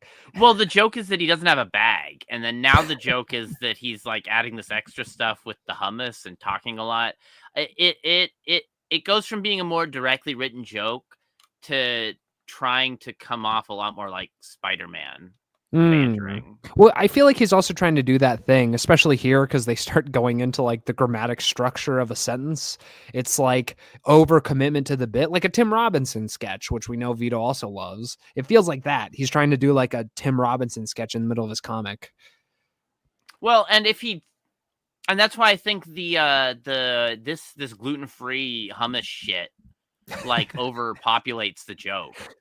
Yes. I think it actually works better in the older draft. They just put the money in the bag and nobody gets hurt. What bag? Wait, don't you guys have bags here?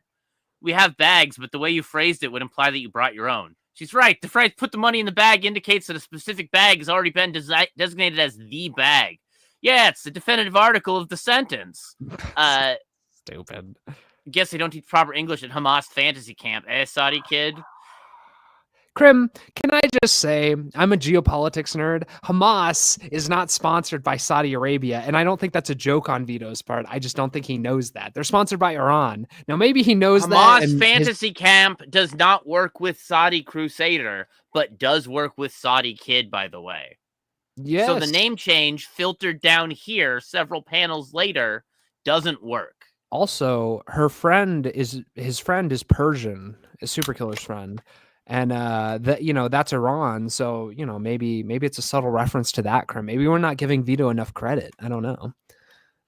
Anyway. But I do like the grammar joke. I think that's a good one. I just think it would be fine. Just like a lot of this, it's the execution. Like, it's not the content itself necessarily. It's how poorly it was executed. Ironically, SuperKiller is exasperated at someone else for missing the point. At Hamas fantasy camp. Yeah, Saudi Kid going to Hamas fantasy camp makes sense to me. Saudi Crusader at Hamas fantasy camp. Saudi Crusader would just be part of Hamas. He wouldn't be at the Hamas fantasy. Like, it doesn't make. You're right. It doesn't work anymore. Yes. Because even if you ignore the geopolitics, it doesn't work as even just a joke. Yeah, because he's not a kid, so why is he at a fantasy camp? He's obviously holding you up, so he's like maybe a real terrorist now. It blurs the line a little bit too much. I do need to point out though that these shirts here are shirts that Vito has made. The drug shirt is a great one. The My Ancestor shirt is a great one. These are actual Vito shirts available at the actual Killdozer.industries website. Yes. If anyone wants to get this cool drug shirt. You can probably find a stolen version on one of those Chinese knockoff websites too if you want to get money. I'm just saying that this is an actual shirt that exists and it is a cool shirt, regardless of, or possibly in spite or because of who made it. It's really hard to say with something like that. He has a gun, but I really don't want to give this asshole a bag, right? I know he's got a gun, but I really don't want to give this asshole a bag. Yeah, it's. That part's the same core there. You may want to put a stop payment put a stop order. Wait, this is the wrong one. You may want to put a stop order on that payment, good citizen, because it sounds like the villain is in need of a serious credit check. Credit check. Hell yeah. What? It's really him. Get him, MM. Look at that ass. Nice. I like that. Um, but credit check to does me appear- also, it doesn't make sense. sorry. But I know it's like a throwaway superhero line, but I feel like it does. Like the Saudi could go into Hamas. Like you need a credit check. Like I don't know. Just feels a little lackluster, I guess. It's time for bankruptcy. It is connected. Well, it is connected to finances, but like I guess banks do credit checks for loans and stuff, but credit checks usually feel like they're on. This is Superman. I guess the only time I run into them shit is out of a this, but supervillain. whatever. He should be saying like, yeah, but he's making bank puns. It's fine. It's fine. He's a cheesy, whatever. He's a cheesy 50s. He's a cheesy 50s boomer dad supervillain making dad jokes at the bank. It's fine. He's got his pepper gray hair that Vito mentioned he had to recolor and fix because it just didn't come through or something at some point. We got the woman. The compliments towards him are all the same. It's really him. Hell yeah, get him. Look at that ass. We still got all those in there. Yeah, I don't know why she's so slutty holding a baby, but maybe she's a single mother hoping to. How do you think she got that baby? Look, she's just hearing about bags up here. She sees a superhero. She's like, I got to get that bag. Yeah. Well, yeah. And Vito talks about how he was a woman. You remember he talks about how he was a woman. He would just get knocked up by Superman all the time, creating super babies. When the super sperm released into his super womb. He did change it a little bit. Something tells me.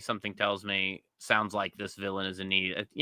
Perfectly fine. Those aren't really particularly different. I don't know if they communicate anything that different. Maybe they do, but he did change them.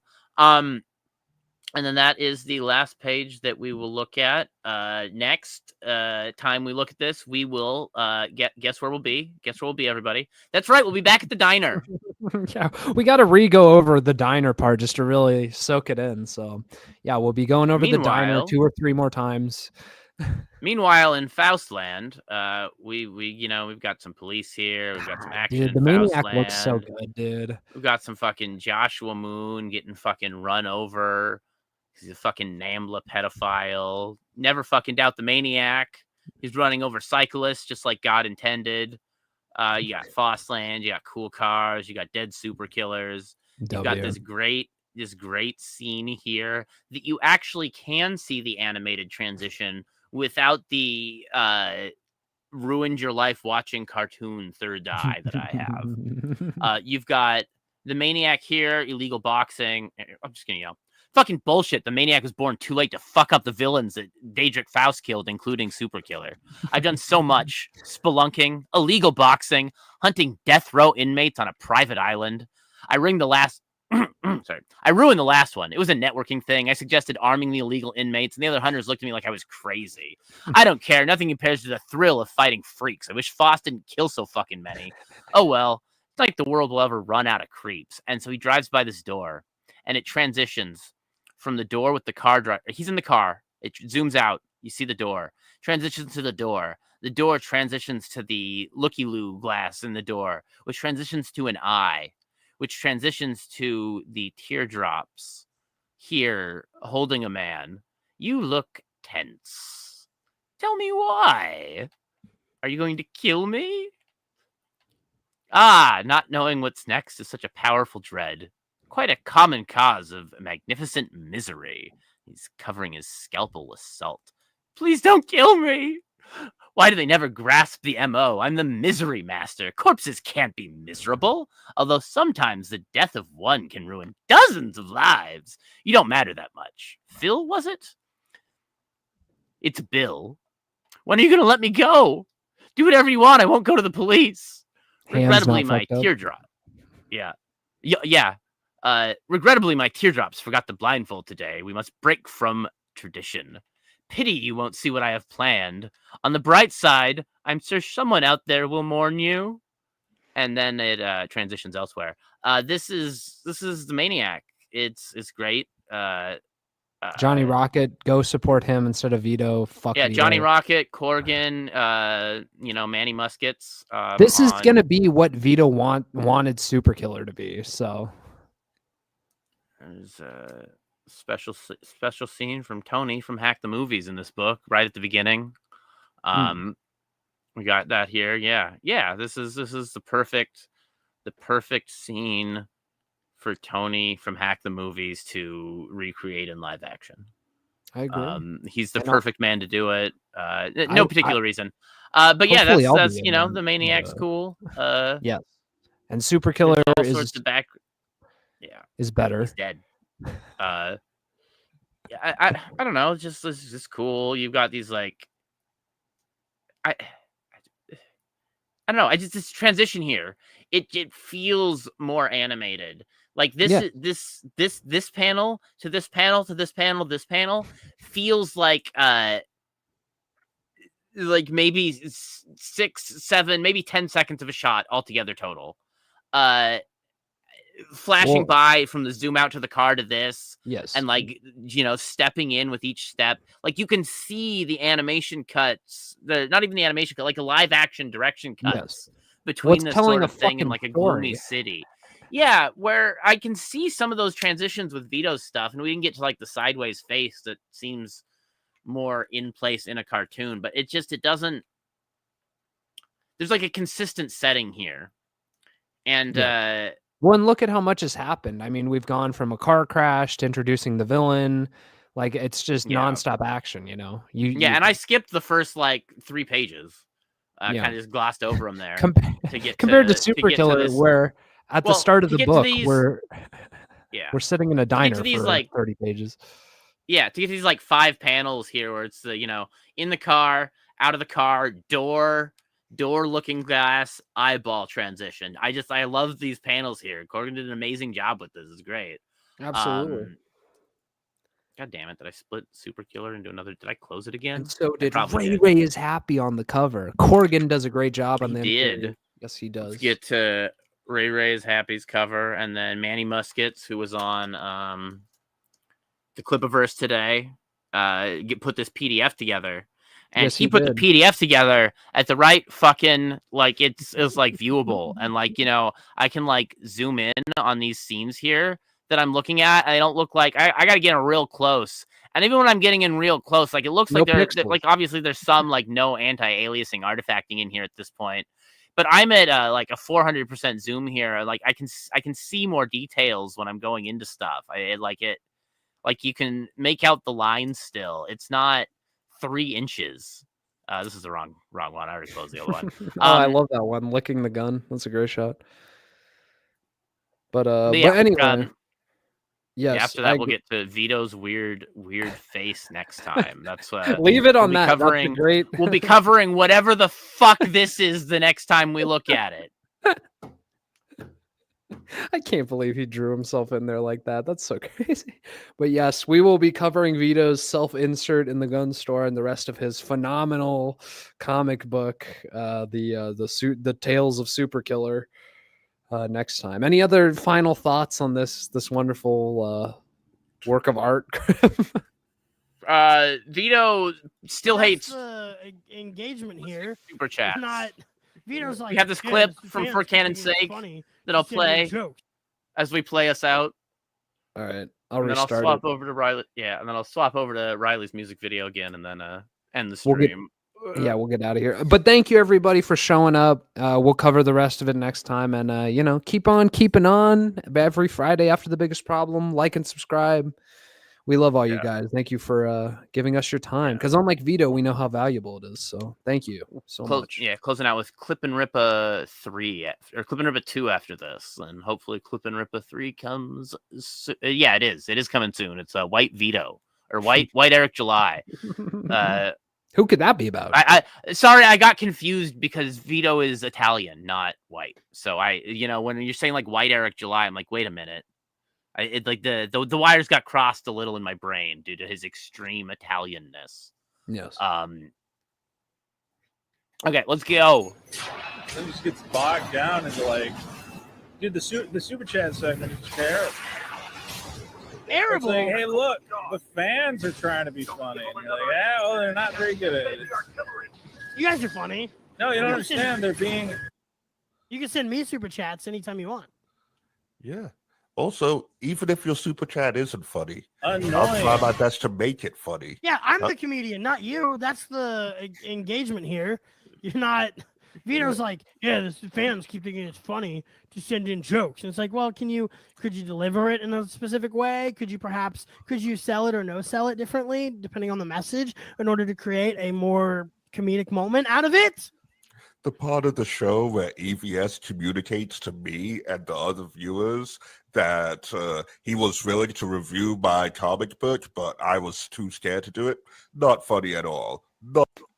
The part that builds community and makes people feel like they're part of the show, that gets them coming back week after week, that gets them to make songs, that gets them to like be there and be around for long periods of time, that thing that makes them feel like they're the part of the thing they're doing, and it's part of your call to action every show to buy super chats, and it's like the primary form of fan engagement. Yeah, and that they should spend money for engagement, and that spending money is a good way to talk. Like he's just like, yeah, don't spend money to talk to me. That's a stupid thing. I don't want that. Like, okay, whatever. Not even worth it. Only a loser would stick around and watch that. Oh, cool. I don't know. I don't think anybody sane is listening to the fucking super chats at this point. Okay, so EVS is not sane. I don't think anyone sane is listening to the super chats at this point. How about asshole? It's just like, it's the whole show. It's content. Most people probably just enjoy all of the content you're willing to offer each week. You don't do much more than that, Vito. Imagine being a Vito-phile in the year of your Lord 2025. Dick Show still goes strong and weekly, even with a kid in the cast, and even with a major cast change between Sean and Johnny. But over here, if you're a Vito-phile, you only get the biggest crash out in the universe each week, or nothing, because he doesn't make anything else. He doesn't make Corn Boys, and he doesn't make fucking YouTube videos anymore. He doesn't bother with any of that shit. Sometimes he'll stream complaining about how unfunny you are when you send him super chats. And every What a bargain. Time. What a gift. What a fucking treat. Crim, clip that. Crim, clip that. I love it, man. I love it. Yeah, and you know, he made one thing this week, I suppose, but as Katie so elegantly pointed out, it's fucking digital. She didn't want a copy in her email inbox. She wanted a copy in her mailbox. Mint will not review digital comics. This is a digital comic. Again, I just looked at this face again. It really threw me off of what I was saying there for a minute.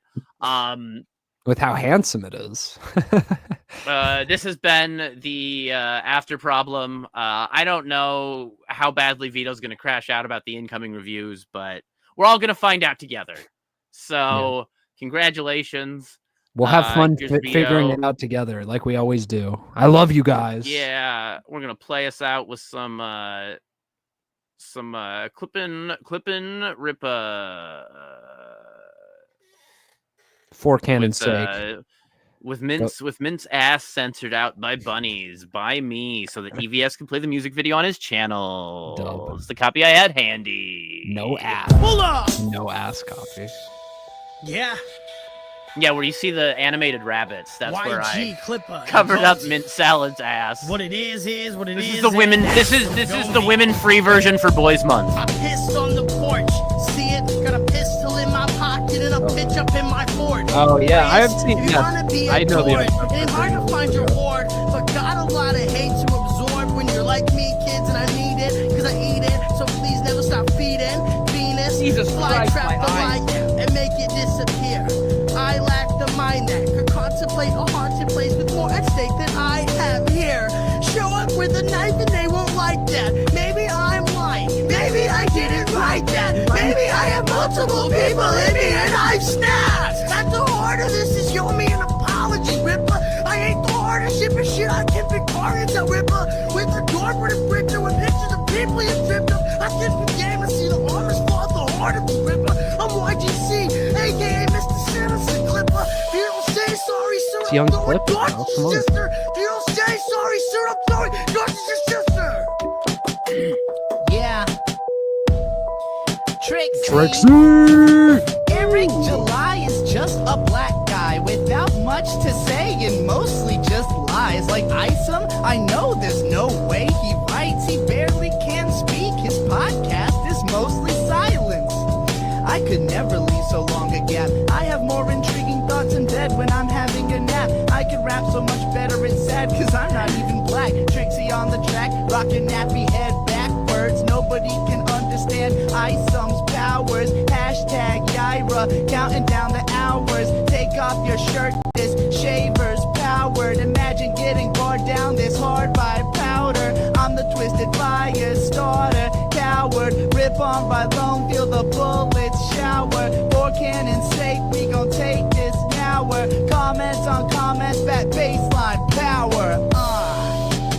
Trixie motherfucking Goldie Witch in the bitch, that's how we do this. I'm YGC, aka Mr. Sinister Clipper. If you don't say sorry soon, I'm throwing darts at your sister.